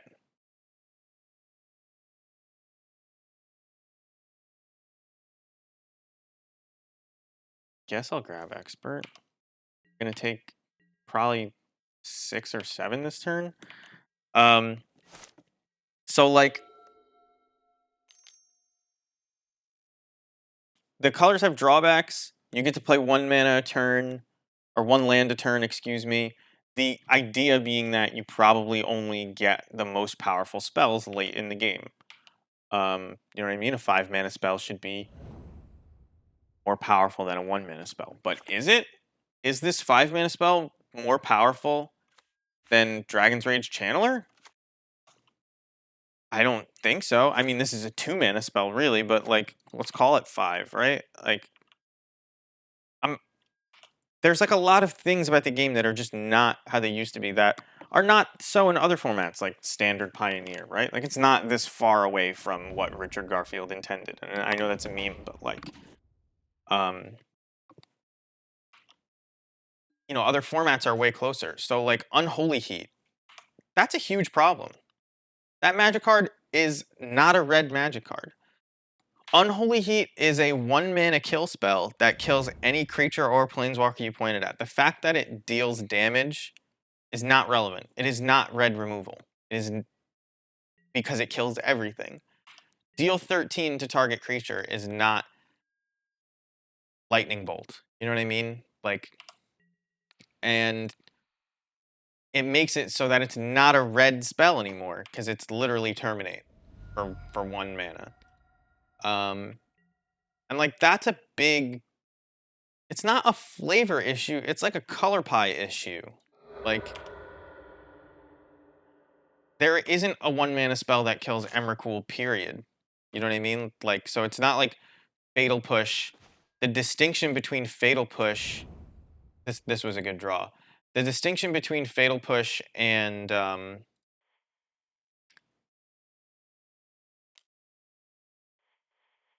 Unholy Heat, it doesn't really exist, does it? Right? Like they're both 1 mana kill spells that can't kill Emrakul, and that's pretty much it. So in fact, Unholy Heat is better because it can kill Stormwing Entity. And that's a 5 mana card.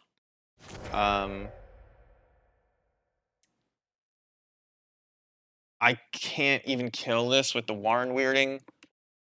I don't know what I'm supposed to do. Because Warren Weirding, they just sack Monastery Swiftspear, but I can already chump Monastery Swiftspear.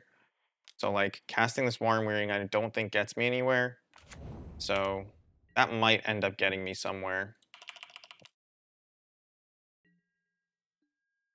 Am I not dead on board?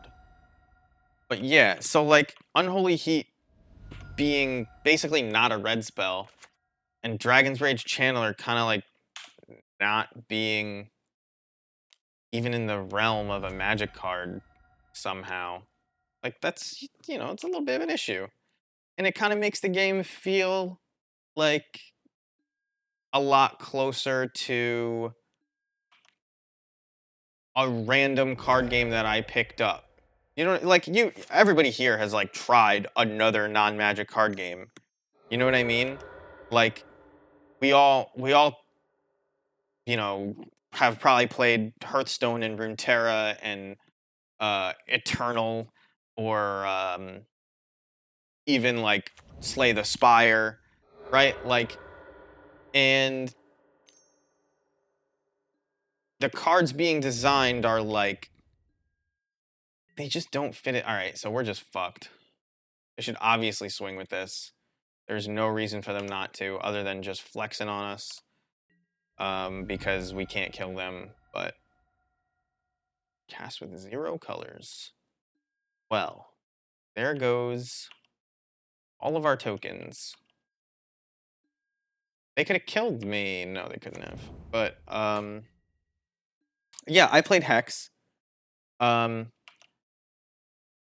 I played Hex back when I could stand Jeff Hoogland, and now I can't. But what do I'm just dead here. There's nothing. I could find a munitions expert on top. That's what I could do. So we'll play that out. Yeah, I didn't say I played Hex for very long. I could have attacked. I could have hit them for 4 after Warren weirding them. I could have matron for Tarfire, but I don't. I needed another land, and we're just dead. Not close to being close. This game. It's yeah. Although punishment would have been fantastic there. Just by the way, just cast it on X equals 1 to board wipe. We had the mana for it. I think. Yeah, I shocked myself in the play. Had I not shocked myself to get that stomping ground early, we would have had like 1 or 2 more turns, but that's an argument for or just a more painless mana base that doesn't play late game as well. So like you take out Auntie's Hovel and one Auntie's Hovel and a couple Bloodstained Mires or Wooded Foothills or something for things like Blackcleave Cliffs and Copperline Gorge, which is, I think, where we should be in the Ragavan meta. The first 3 turns are the most important turns of the game. If you survive to turn 4, good for you. You don't need to cast your Ringleader on time. You really need to just cast your cheap spells and get there. But I'm using somebody else's mana base because I didn't build this bidding deck. But it should honestly, that unclaimed territory should be something like a Copperline Gorge, I think. Got 4x Bantu. Now, when you say Bantu, you mean Bantu's Reckoning? I think you keep this. I don't like this hand at all, but you keep it. AJV20, this is a streamer. Just go check him out.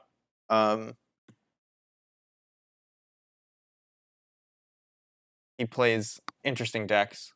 And I appreciate that, because that means he might not be on Ragavan, but even if he was, yeah. I assumed Bantu's Last Reckoning is what you meant. That's like the kind of card that we have to play. And like that's having to play 3 mana board wipes, whatever. Like if the format's gonna be aggressive and 3 mana board wipes are necessary, cool. I've played Anger of the Gods, you know what I mean? So we are against Titan, and we will see just how viable Patriarch's bidding is against Titan. I guess I'm supposed to just play out Snoop and like actually cross my fingers that there's a Harbinger in the next 2 cards, because that is how you beat Titan in general. Blueless, Devilish Delver, and you've never been Bantu'd before. Well, Bantu's Last Reckoning is not actually a playable card, but it is what people are going to try when all of the best mid-range threats in the format are 1 mana cards that come down on turn 1 and you need to answer right away before losing the game to them drawing cards and accruing value. Very difficult to deal with. Okay. So I can do a few things here. If I play War Chief out, I can... This is just free off the top.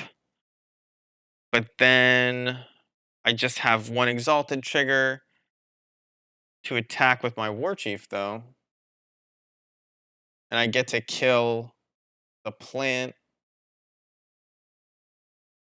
I guess what I'm supposed to do is first play Ignoble. Oh no, because then I won't be able to make mana with Snoop. Alright, well. Doesn't look like I'm getting turn 2'd. This might be the Glimpse deck and not, Yes, you can cast Ignoble off Snoop mana, but I'm trying... If there's a Boggart Harbinger under here,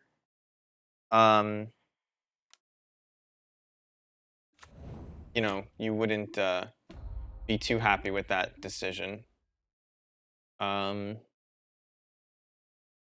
I'm just gonna kill this thing because I think they're the glimpse deck. So if I can keep them from having permanence, that's fine. Hashlik Mons can come off the top if I really wanted it to, but it is not worth sacrificing any of my goblins, I don't think. Maybe I would rather have Pashlik Mons than a munitions expert that doesn't do anything anymore and get closer to bidding. So you know what? Let's do that. Pashlik Mons only cost 2 right now. I think I actually should have done this beforehand because it would have been an extra point of damage. But I didn't realize that I could do it, to be honest. Forgot that War Chief makes things cheaper. But, I mean, we had about as good a start as you could hope for in a mid-range deck, right? Like, 2 removal spells, 1, 2, 3, 4, 5, 6, 7, 8, 9 cards on board on turn 3. Like, that's pretty good. If you cast Ignoble off Snoop mana first, you know the next card before casting War Chief. Yes, but then my Snoop is tapped, and then having a Boggart Harbinger on there doesn't matter. that's the issue that I was trying to avoid. Oh, is this just Rhino? If it's just Rhino, okay, it's Glimpse. Yeah, the Kalini Garden signified Glimpse, and I was correct. They whiffed super hard, but it's because I put on so much pressure, I believe, that they had to do this so fast. Tireless Provisioner is a fantastic hit for them because it makes all of their future glimpses better. However, I'm gonna fucking kill it. I think I'm just gonna do this and then hit yes. We'll kill the Tireless Provisioner.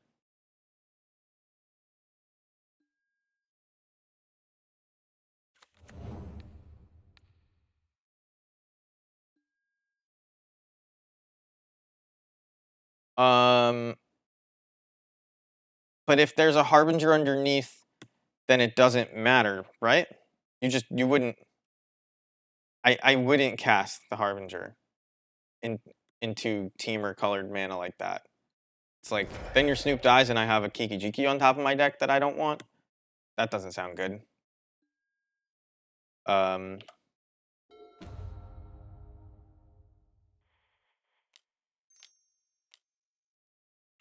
I wouldn't do that. I don't know. I'm not the type to wait until my upkeep to Was that on top and I could have like just infinited them and I wasn't paying attention? Like the Kiki Jiki? It's possible that after I cast Ringleader and the trigger was on the stack, that was on top. Are they still dead though? Obviously I'm gonna attack with everything. And then I can just sack it all to Pashlik Mons if it doesn't die. So like I just hold Pashlik Mons back. And I'm good. They're not dead, but you do hold Pashlik Mons back.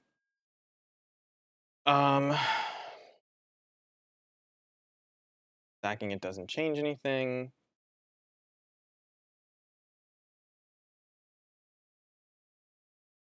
Yeah, maybe I wasn't supposed to attack with the Skirk Prospector either, but we're just putting them with the fewest amount of permanence we can on board. So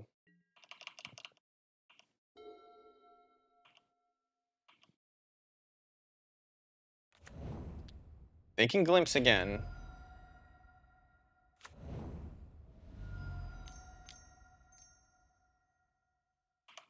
And here's a glimpse with 2 permanents in play. I guess they could hit Emrakul. Is there Emrakul in this deck? I don't see it anywhere. Yeah. What did they get? Just 2 lands. All right. So we don't have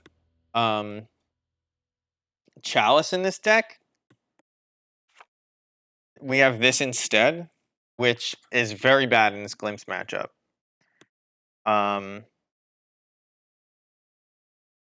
They just stack the board with Omnaths and bullshit, don't they? So, like, I think we actually have no game here. Like, we're just gonna get killed?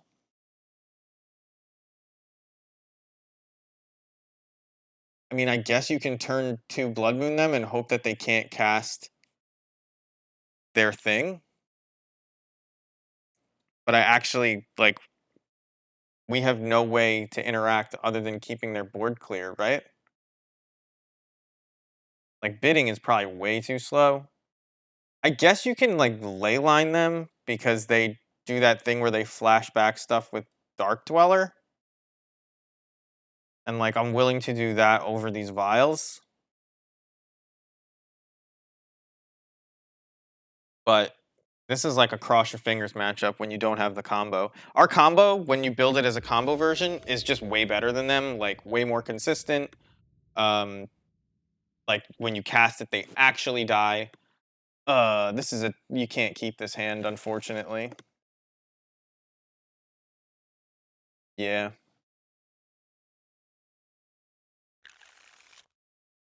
All right, I'll keep this, and you're about to get turn 2 Blood Moons. We can't cast Hierarch, so gotta toss it. Can't cast most of the spells in our deck after we play this Blood Moon. But, I mean, hopefully they can't cast most of the spells in their deck and we just beat them to death.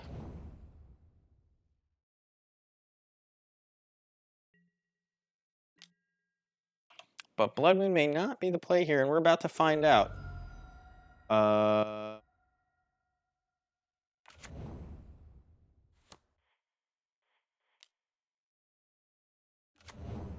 So, we could keep the Skirk Prospector in play by playing out Mog War Marshal.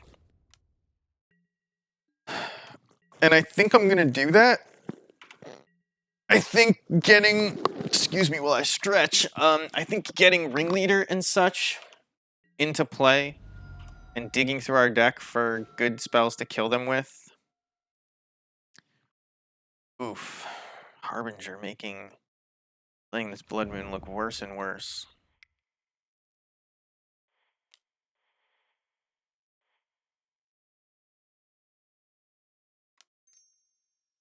Make black mana for the last time this game.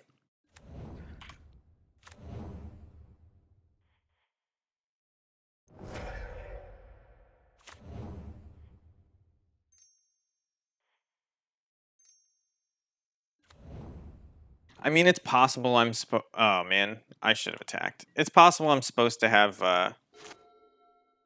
left the Mog War Marshal and just sacked the Skirk Prospector because I have another Prospector. But I'm not really sure.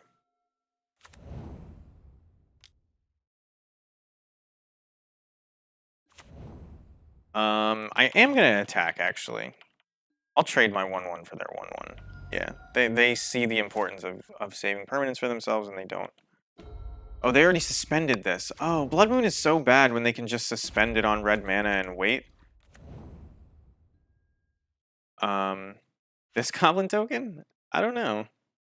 It's a Phyrexian Goblin token, so it's from New Phyrexia. You can see down here, right there.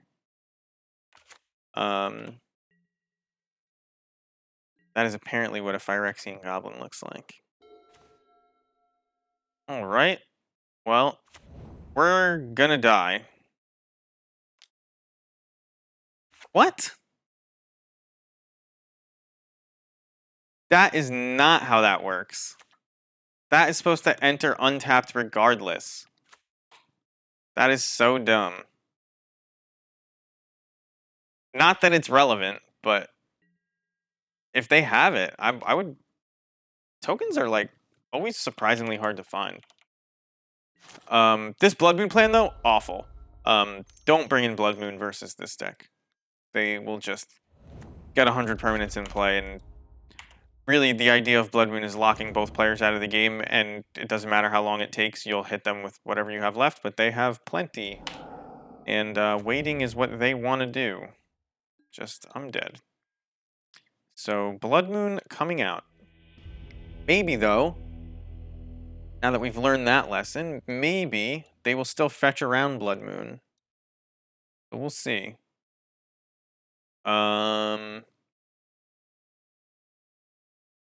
mean, I guess you kill a bunch of tokens, and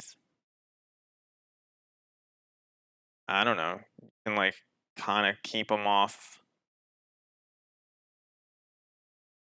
Let's just hedge on the side of killing 1,000,000 tokens. Let's just do that. But this is going to be a tough one. Yes, we'd like to play first, and I'm hoping to find a ley line, and we did, so we'll keep it.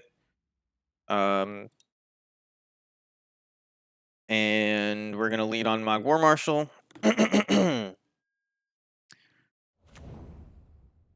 And I kind of want to find a Boggart Harbinger with this Matron if I can. Like, I'm hoping to draw a Snoop turn 2, and they just don't play interaction. But we'll see.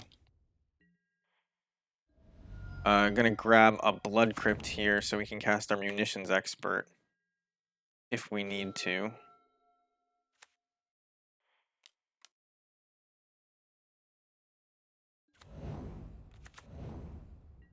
Munitions Expert, good for killing any kind of creature, just so they don't get to roll it into another creature, but this creature really just makes 2 clues, that's what it does. And it doesn't even stick around for me to kill it with. I'm gonna play either Pashlik Wands or Matron this turn, so I'm not paying Echo.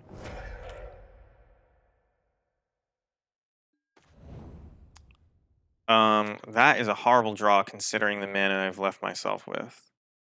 Not that I could have done better. If I get Glimpse next turn, I'm like kind of in big trouble. I don't even know what I would want to get with this Matron. That's part of the issue here. Let's just play Pashlik Mons, hit them for 1.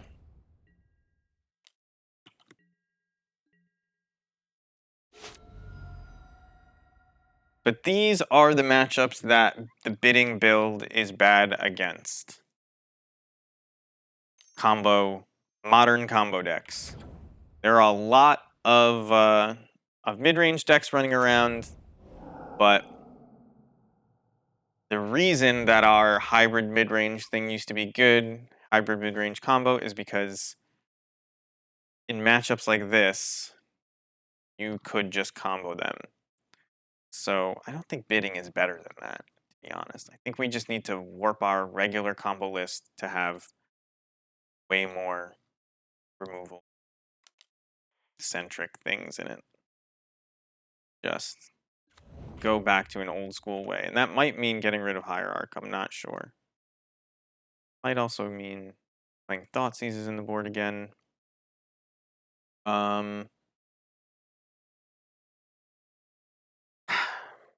I guess I'm supposed to get War Chief so that I can actually cast Ringleader.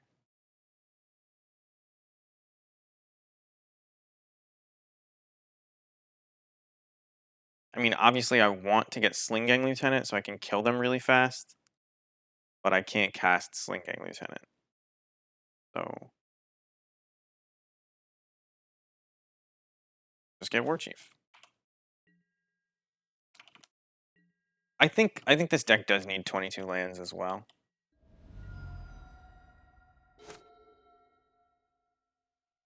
I think without Muxus, the ramp of Ignoble is like unfortunately lost. But I think War Chief's just being like, this is sort of gonna hurt. They kill 3 of our things. They'll take 3 damage. This is evoked, correct? Yes.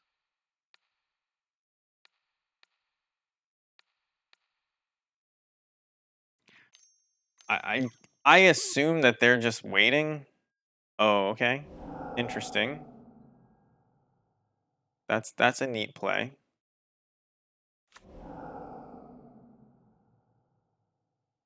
I can we beat this? I don't think we can beat this.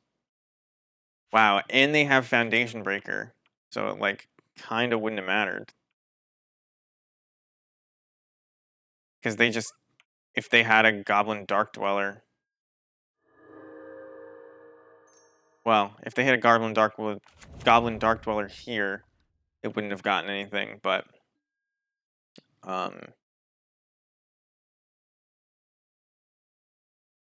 healed through this turn.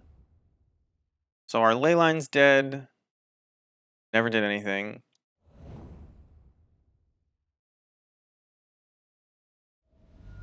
We're like very far from ever killing them. Yeah, this is when people see me really talk down on the mid-range builds of goblins, like this is why. It's like just not looking at what's going on in the rest of the modern format. Like I know we play this mid-range plan and we're hoping to play other mid-range decks, but like modern is a degenerate combo format, period. Like that's just what it is. This swamp really hurts here, but we have Vile Ignoble, so our mana is as good as it could be. Lindsay Waker, what's she got?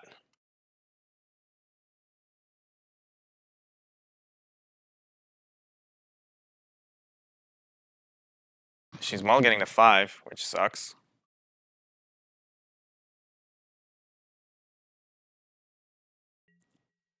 I mean, it sucks for her. Good for us. And Sealed Courtyard into Codex Shredder. That's not fair, Lindsay. Told you it was okay to show up with that. Don't do that. I probably should have played Mountain and kept this, but... And I should probably play towards bidding, actually, if I'm being completely honest, but... Not getting Blood Crypt. That was a mistake. That may come back to bite us. I mean, we do have 2 black mana with the Hierarch, but... I'm gonna delay playing the Snoop as long as I can.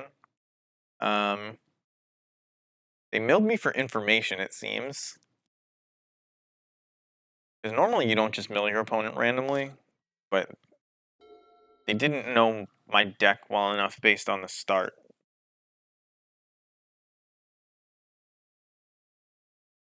Usually they mill themselves before they know what their opponent's on. But maybe they don't have any flashback graveyard type spells anymore. But that's why you don't mill your opponent, you don't know what they have. Ugh. It's like, yeah, they multiply, but they have 2 constructs that are going to be like 6/6s that I can't counter or deal with. And I don't have the combo to just go over the top. I just have 1 conspicuous Snoop. Like, I just have 1 Boggart Harbinger in the deck. If I lose to Lantern here because of Urza Saga,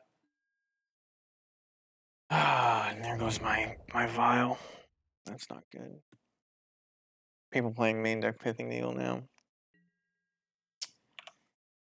I may just quit Modern forever. That may be the play. At least I was smart enough to have fetched Stomping Ground instead of Blood Crypt and call it a mistake. We'll see. We can't get past the constructs. If they don't have mana, because they mulled 5, maybe. But nope. No such luck. They have everything they could possibly want. So how do we beat that? Answer is probably we don't, but maybe we get like a Pashalik Mon's bidding going way late in this game. So I can probably play everything, but I think I want to see what's on top first.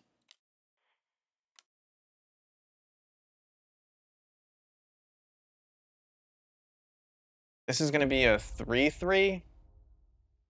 So this will attack as a 3/4. So that's fine. We can attack with a Skirk Prospector if we play our Ignoble out.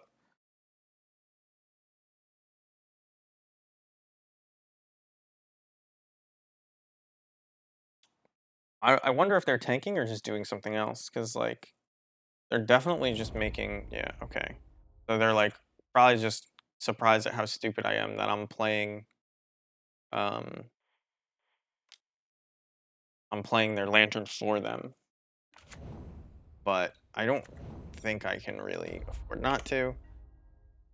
And I get to play off the top of my deck as well. It's not just, oh, it's a 3/3, but I would be trading with the construct, so I would take that trade. They want to make it, and they don't.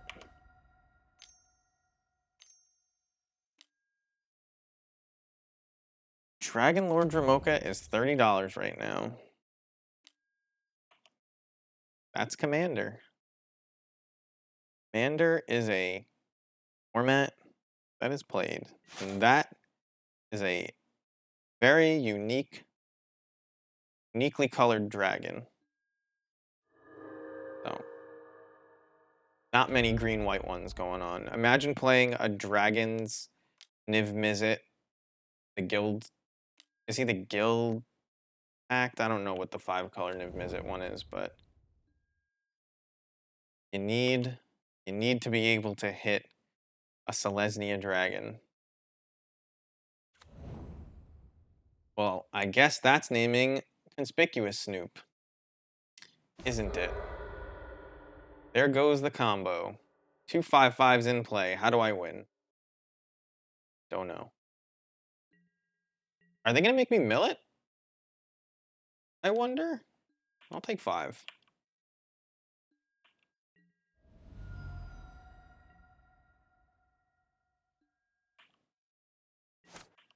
Are they okay with me drawing more 2/2 bears? That I guess if they can't remove it, they might as well let me draw this one, right? Well, would love to be able to shuffle that one away, but no such luck. This will only be a 4/4 if it attacks, so we can't attack with it. We got nothing left in hand. Wooded Foothills gives us a draw. Not this turn, though. I guess I would triple block this construct, but I'm not sure. Talisman doesn't do anything. Although, what do they need to sack this? 4 mana? They have just 2.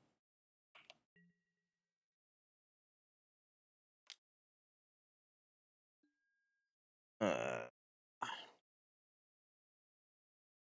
I can't. I would have to quadruple block, lose all of my relevant stuff. I think I just have to block with 1. Having enough mana is really important.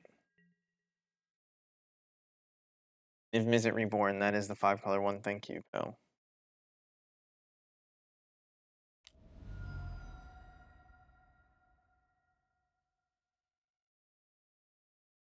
The trouble is, okay, that.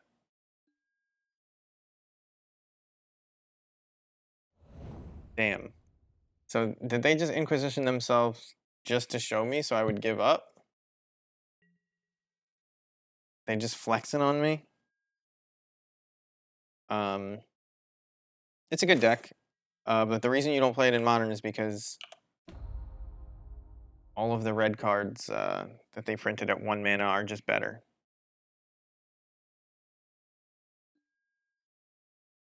So we'll play this off the top.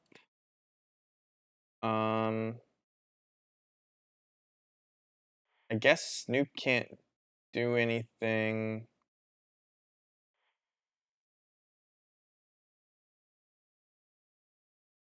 So let's make.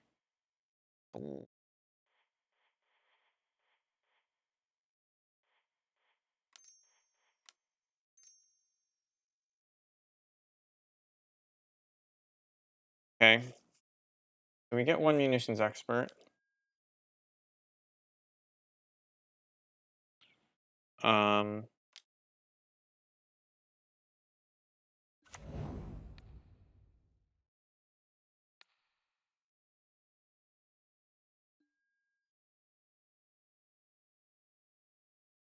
we unfortunately do not get the ringleader.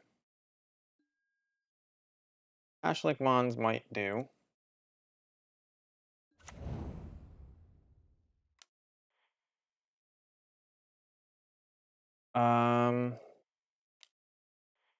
Gonna leave these up.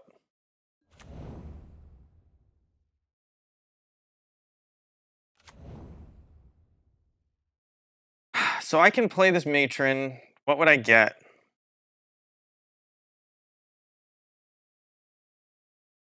I could just kill this stuff. They have an ensnaring bridge, which they can play next turn. But as long as I keep this Pashlik Mons in play, I have infinite goblins. So like, I think I'm gonna sack this conspicuous snoop in case we get Kiki Jiki. Now, do I attack? Am I gonna sack 4 more goblins this turn? No. So we'll deal them 1. We'll play matron off the top. Harbinger actually doesn't do anything with Snoop in play. So definitely shuffling it away. I guess I just get another munitions expert and hope to draw Kiki? Because I don't have main deck artifact removal. It's probably just best to get Kiki Jiki then.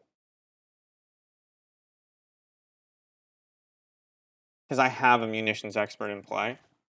So I can pull this off the top. I'd kind of rather have it on top.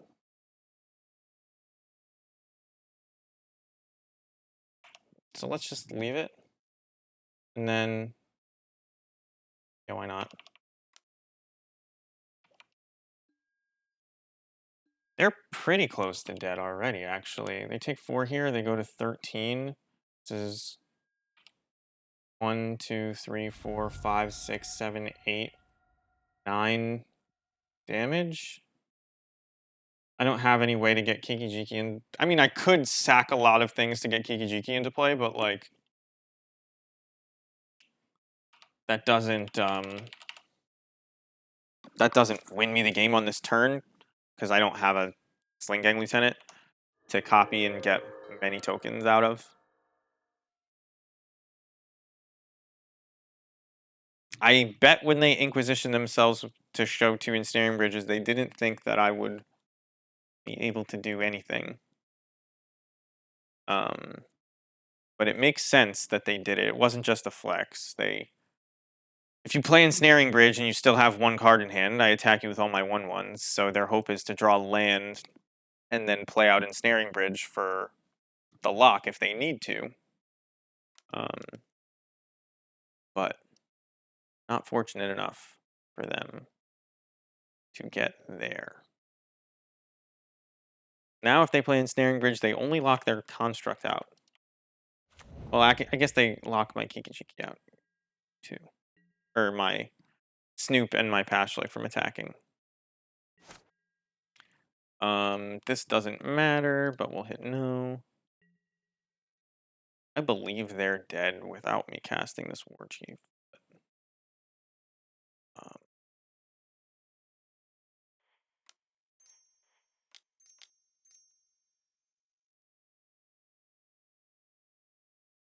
so this can't attack. What am I making a copy of? I'm just tutoring with it? Because, like, they can't attack now. So I just want, like, Sling Gang and they're dead. 1, 2, 3, 4, 5 for Kiki. 1, 2. So if we play War Chief, Kiki costs 4. I think I'm just, like, supposed to play this War Chief.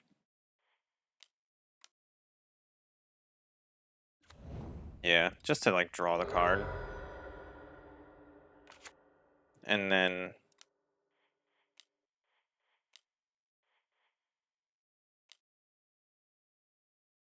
we have this. Now we can play Sling Gang out because we still have a black mana.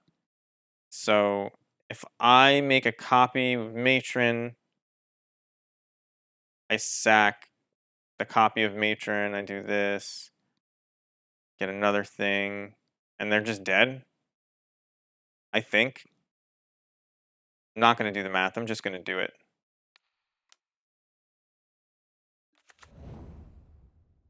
This was a pretty neat game. Patriarch's bidding on top. Wow. Did you really have to do that, deck? Did you have to show them that I had a Patriarch's bidding on top? I have to sack something for real. I guess this. But yeah, it was just gonna take me a couple more seconds. So Masked Vandal, all this shit. I guess you want to Urza Saga. I don't think Warren Weirding is good. I don't think Tarfire is good. So these 7 cards are coming in. Now they saw bidding.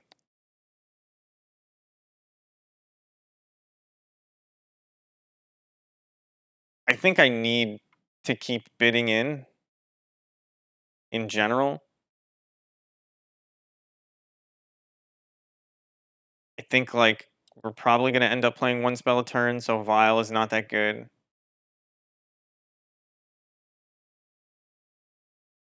We just need to be able to draw as many cards as possible, which is why Ringleader, Matron, Snoop all stay in. Something you could do, I guess, is just like you could like really hedge, like take out a couple lands, keep a land heavy hand. But I don't know if that's the best idea. You don't really have a ton of targets for expert. Maybe this is too many punishments. And maybe engineered explosives actually is not as good as punishment in this matchup because of Urza Saga being really the thing you want to kill. I don't know. Well, this is a pretty good keep, I would say. I mean, you draw a Snoop and you've got him. You know, you get to kill a lot of their early lock pieces. Probably at the expense of your Hierarch, which kind of sucks, but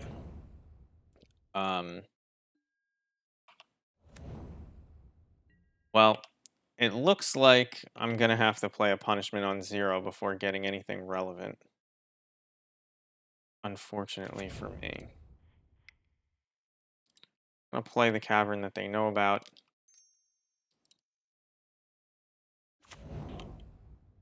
They're gonna prismatic ending it. And my noble hierarch, and then I'm actually gonna have a decently hard time playing this punishment anytime soon. But maybe we'll get to drop it in play after they empty their hand, more or less.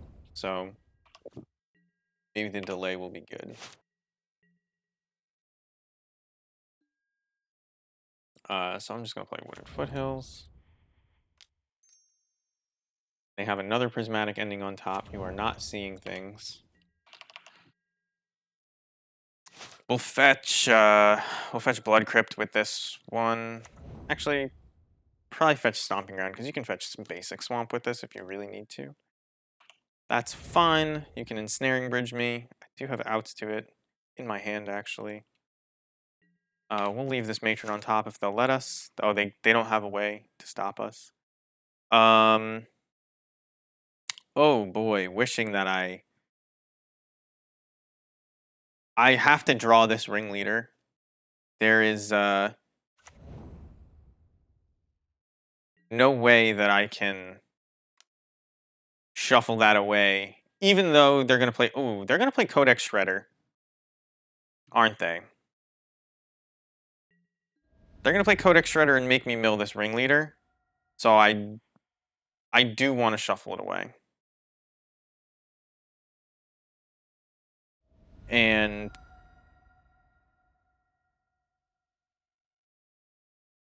we'll grab Stomping Ground. We have basic Swamp on top. I don't want to crack this because we have basic Swamp on top. Although I should have made them mill me with the Codex Shredder if I wasn't going to cast Matron.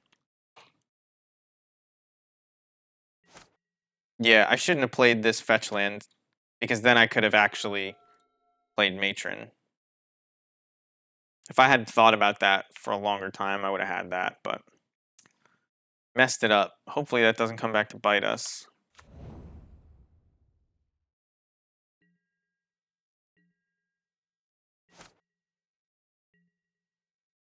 So here we'll probably cast the Matron. Harbinger obviously does next to nothing against Codex Shredder.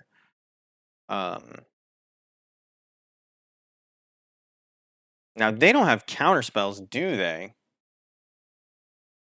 But if I were to play this punishment on X equals 1, they only get to save either Lantern or Codex Shredder. Right? So let's let them empty their hand, as they're going to because they're playing Ensnaring Bridge. We will Matron up a Ringleader. Make blue mana, assert dominance.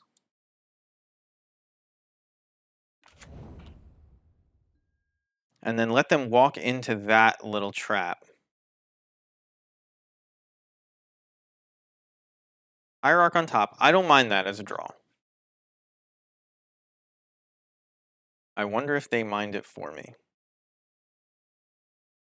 Usually you just mill somebody, yeah, whenever it's a non-land. Ah, they mill themselves. They don't want another Ensnaring Bridge. Urza Saga good, but they already have Ensnaring Bridge in play. So, that Urza Saga... Urza Saga means I can play Punishment on 0 and leave myself in the lock.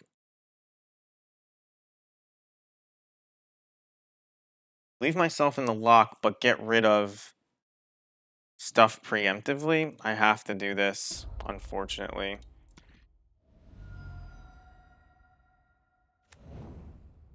Not what I wanted on top. They'll probably play Conspicuous Snoot. Name Conspicuous Snoot. Goblin Trashmaster, not in my board. Unfortunately for me in this matchup. They still have one card in hand. They can't make a construct yet. We have Snoop on top. And I want to draw that. They saw the unclaimed territory, so I'll play it. We're going to cast this Ringleader. They're likely going to mill us in response so that I can't get this Snoop.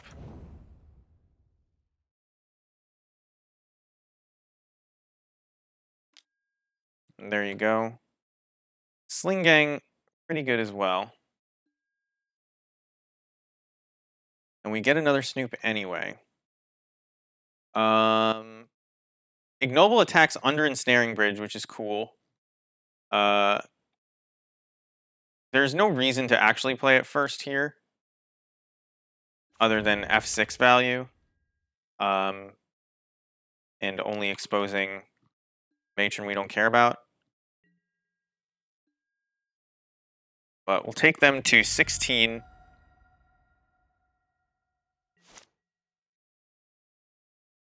And we're actually doing pretty good against this Lantern Lock. Now, if they make a construct, and I imagine they will, it prevents our Ignoble from attacking until we either cast Punishment on X equals 0, or find like a munitions expert, I guess. Let's make this even smaller because much care what they have on top. There's munitions expert. They know about Bloodstained Mire because we just drew it. So we can play that out. Can play Snoop.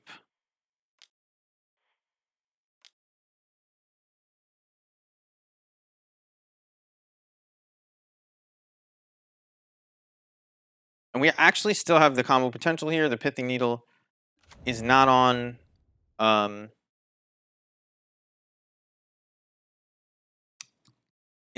Snoop. So we'll attack with just the Matron. They're gonna make a construct. We're gonna go to put Munitions Expert into play. This construct is actually gonna be really big. 1, 2, 3, 4, 5. Yeah. Okay, so they milled it.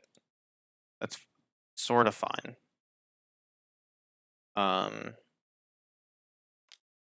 I should have cast in response. That was like actually a mistake, but it ended up working out for us.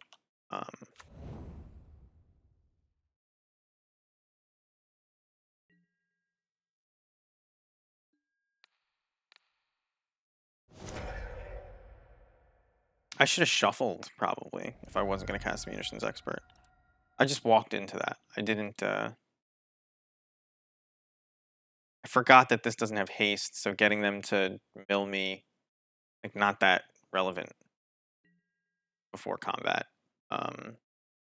Let's just get this into play. Now, by the way, if I cast this punishment for 0, I need to sack my tokens first. But they can't attack. They have 1 card in hand. I wonder what it is. I guess they grab a Pithing Needle here, right? So, like,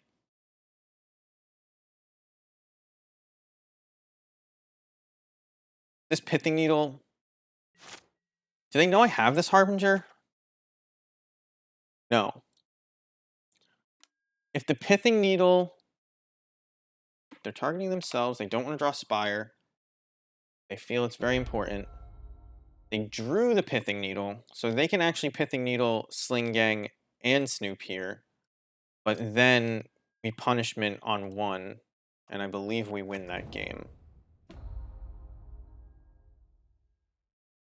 I definitely don't want to shuffle beforehand because if I draw the Kiki, I'm fucked if they have a needle on Snoop and Sling Gang. Grafdigger's Cage just stops us from drawing off the top with Snoop, and it stops bidding, but bidding is not the important card here. I wonder if they name Snoop or Sling Gang. I would name Sling Gang on this board if I were them. Yeah, it makes sense. I can't attack, so like, this card can kill you without a combo, the way things are going. But we're just gonna get him. So is there anything that's stopping me from comboing? Yes. Lantern of Insight shuffles. Needles, but nothing. When they regenerate whatever they choose to regenerate, it does tap. But I mean, this is like the juiciest this card probably ever was. So we're going to use green.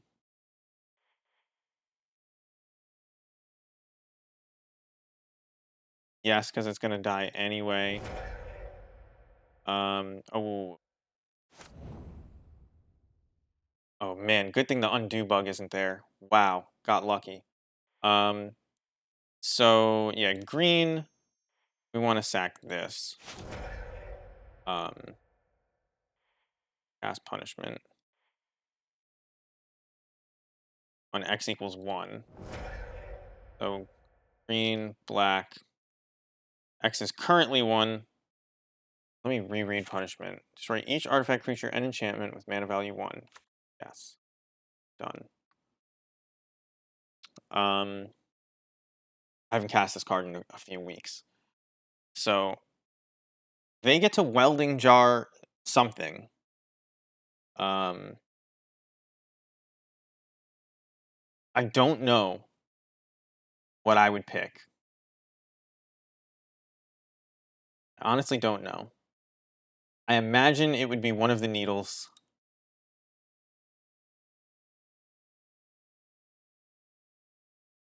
And if I was going to pick a needle that I really needed to not die, it would probably be the Trashmaster needle, right?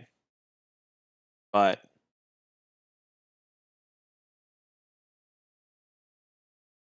the Sling Gang Lieutenant is the one I need to die.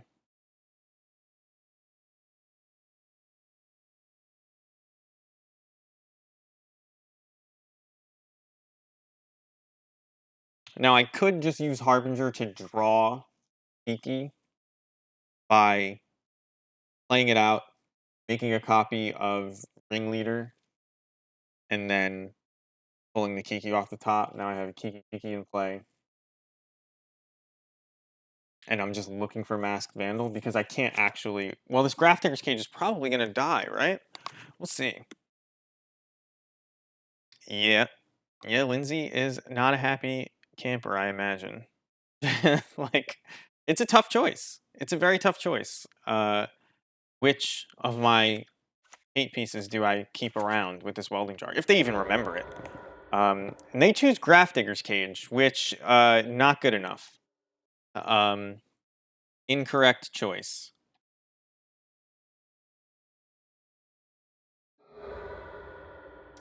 That's fine. Didn't want that Hierarch anyway.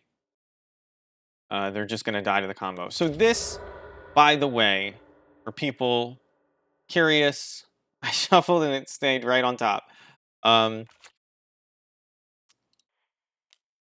This is why having even just one copy of the combo is a lot more powerful than just another Mog War Marshal, right? Like, yes, sometimes I draw the Kiki Jiki, which is a serviceable magic card in the first place. But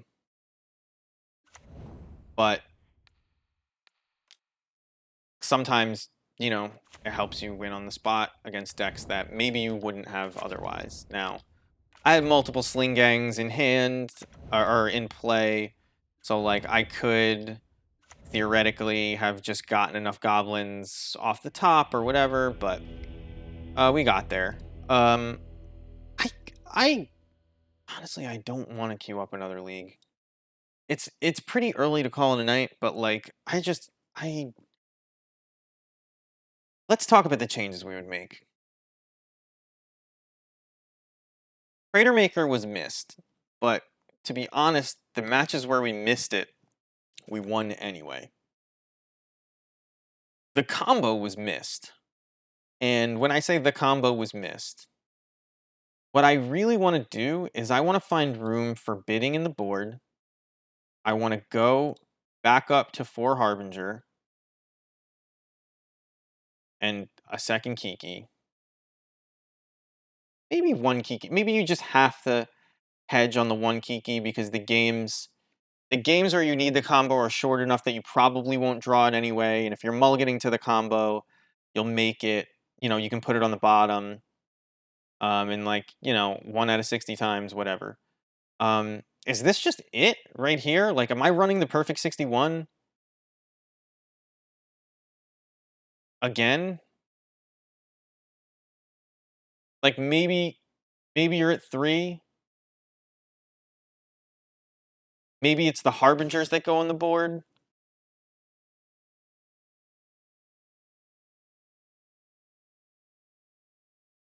But something like this needs to happen.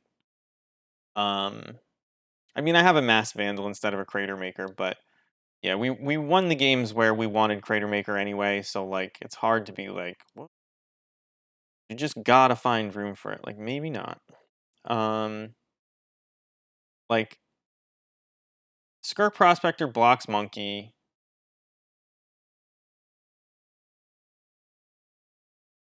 Maybe it was good that I wasn't drawing Harbingers, though. Like, maybe that's why I won. the games that I won. What did I lose against? I lost against Dragon's Rage Channeler, not close. Like, this is probably closer to what the main deck is supposed to look like, right? Um,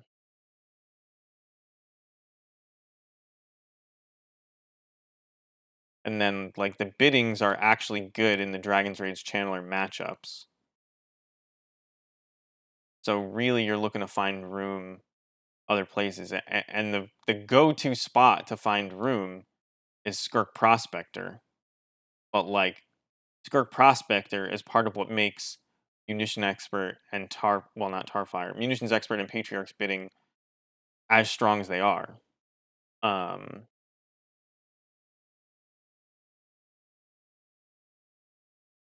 Maybe you're just not supposed to be on that many ringleaders in this meta,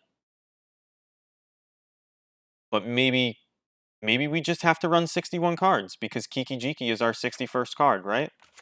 Like, and you just cut one Skirk Prospector, or maybe you leave all the Skirk Prospectors, you run only one Tarfire main, and you cut like engineered explosives, even though no, eh. Engineered explosives is strong because when you're casting it for 0, well, no, because you can do the same thing with this.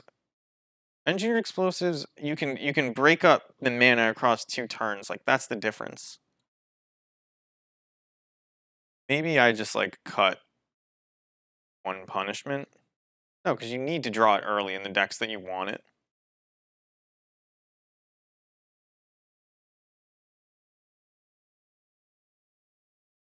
And having like one Harbinger in the board is dumb, right?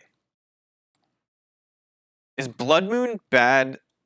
Is Blood Moon just worse in the combo matchups than Harbinger? Yes, right? Are we just running one Blood Moon for if we happen to run across Amulet? And then we're like just hoping to hit Harbinger or Blood Moon?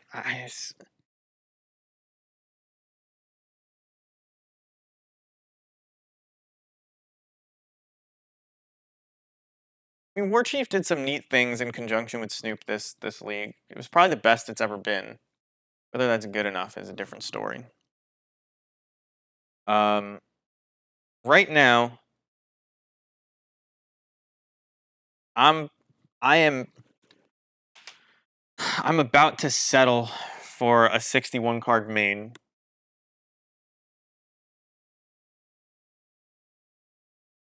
Because there's Ben Stark says play. He says 40 because he's playing limited, but play 40 cards so you draw your best cards the most often. We don't have any good cards. There's nothing I want to draw. You know what I mean? Like, yeah, you want to draw Snoop Harbinger. The biggest reason not to play 61 is so that when I do bring these Harbingers in, I can actually draw them in opening hands more often. Like, you don't want to draw bidding until late. You're going to be digging for it with Snoop, and you're going to be pulling those out of your deck with Matron and Ringleader. So, like, you don't need to play 60 cards. Like, that's the truth.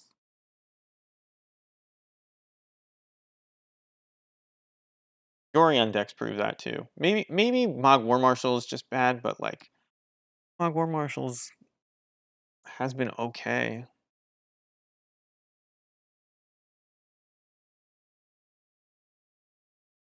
Yeah, I think I'm gonna stick with this 61 as the main, and then we'll find room. Honestly, if you just want to be brave, you just say Mill. I don't care. Don't play. Don't play Gaia's Blessing, and that's how I used to be able to run it. Because who cares about Mill? If I lose to Mill, that's fine. I should have won round 1 of my tournament, so that I don't have to be in the losers bracket. Um, but Mill is better than it used to be right now, so you might face it in the winners bracket for a couple rounds at least. Um, Cards that are like sort of on the chopping block and weird are Barn weirding, I think, is like okay. Very difficult to manage these Ragavan board states, and it comes in against blue-red Ragavan, and that's like kind of the idea that it kills things that are like a little too big for us usually. Um, so many crime punishments may be weird because like you don't need to draw multiples of them. You just want to draw one of them. So like maybe that's the cut. And then against combo, you now are bringing in Blood Moons and Harbingers. Um, and like the only reason I wanna put this out there like for the record. If I was building a main board for a not disgustingly inbred meta where it was open, this is what I would do. Bidding would be in the board for mid-range matchups, which almost doesn't make sense because you have a good mid-range matchup already as a Goblins deck. But I think just the level of interaction that we're seeing is just like we want to be able to slam the door shut so that we don't get, punked out by these Dragon's Rage channelers and stuff over the longer game because their cards just are better than ours now. So you need something silly like bidding. But this is how I would build it normally. And then for what I expect to see in a tournament, this is what I'm doing instead. Um, but if I was showing up to my, you know, local tournament, whatever, there's really no telling which one of these configurations is going to be better in the dark. Um, so I think if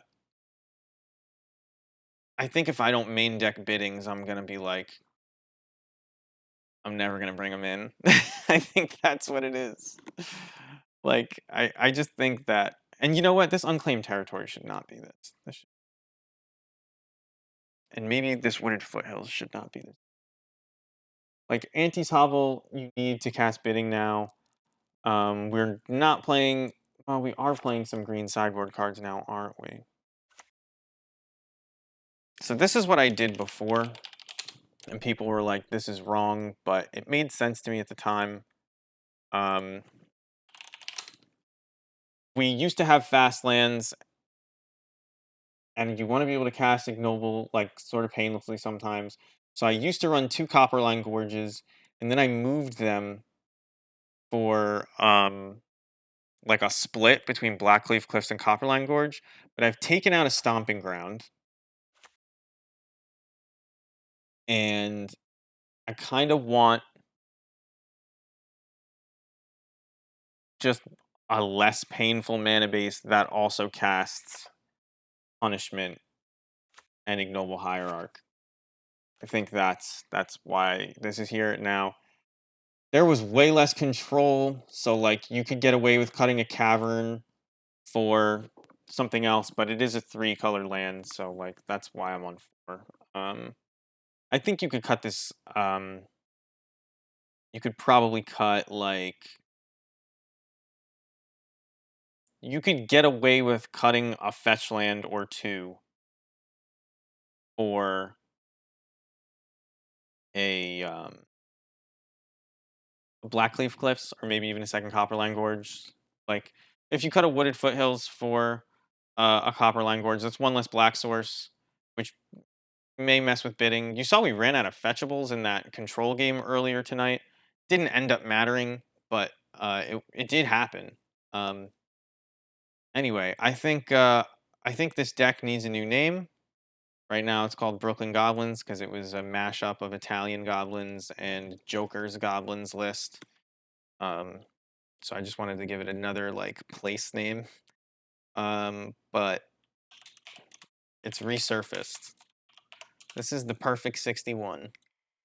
This is it.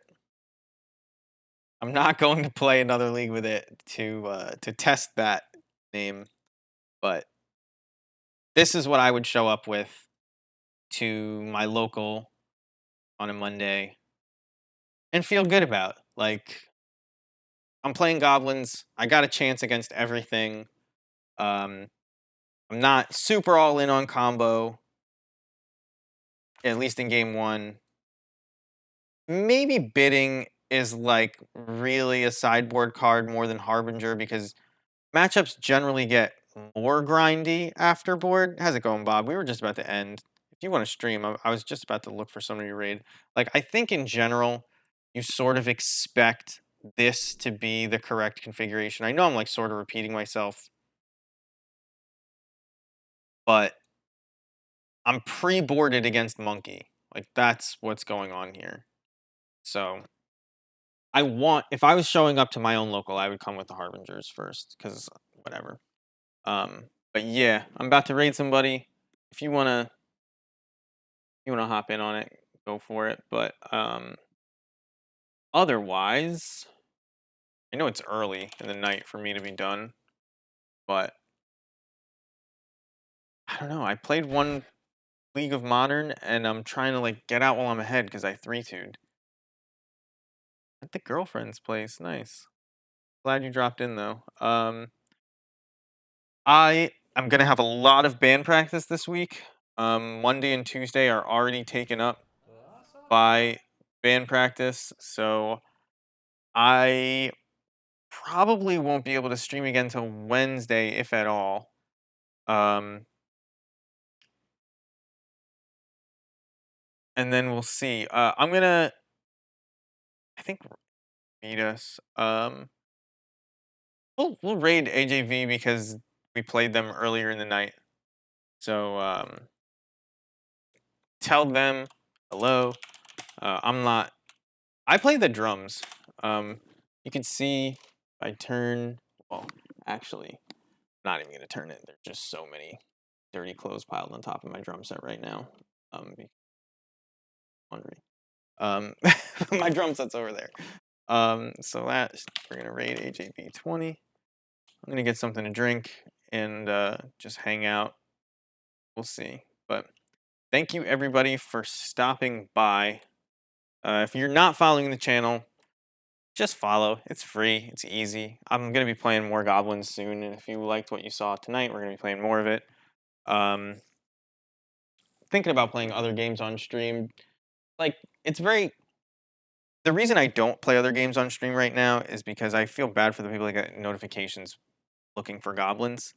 It's like not that I think playing other games is going to prevent me from building an audience, but like I just follow for goblins, so that's what I'll play on stream. Nobody's going to be watching me play Mario RPG anyway. Um, well, I may stream myself playing drums soon. Hard to stream for like hours and hours playing the drums. Anyway, again, thank you for joining me. Bob, everyone else in the chat, Pell. I will see you guys around. Like, follow, subscribe so you get notifications. They should ban Ragavan. I'll leave you with that. Ragavan is better than Deathrite Shaman. Don't forget it. See you around.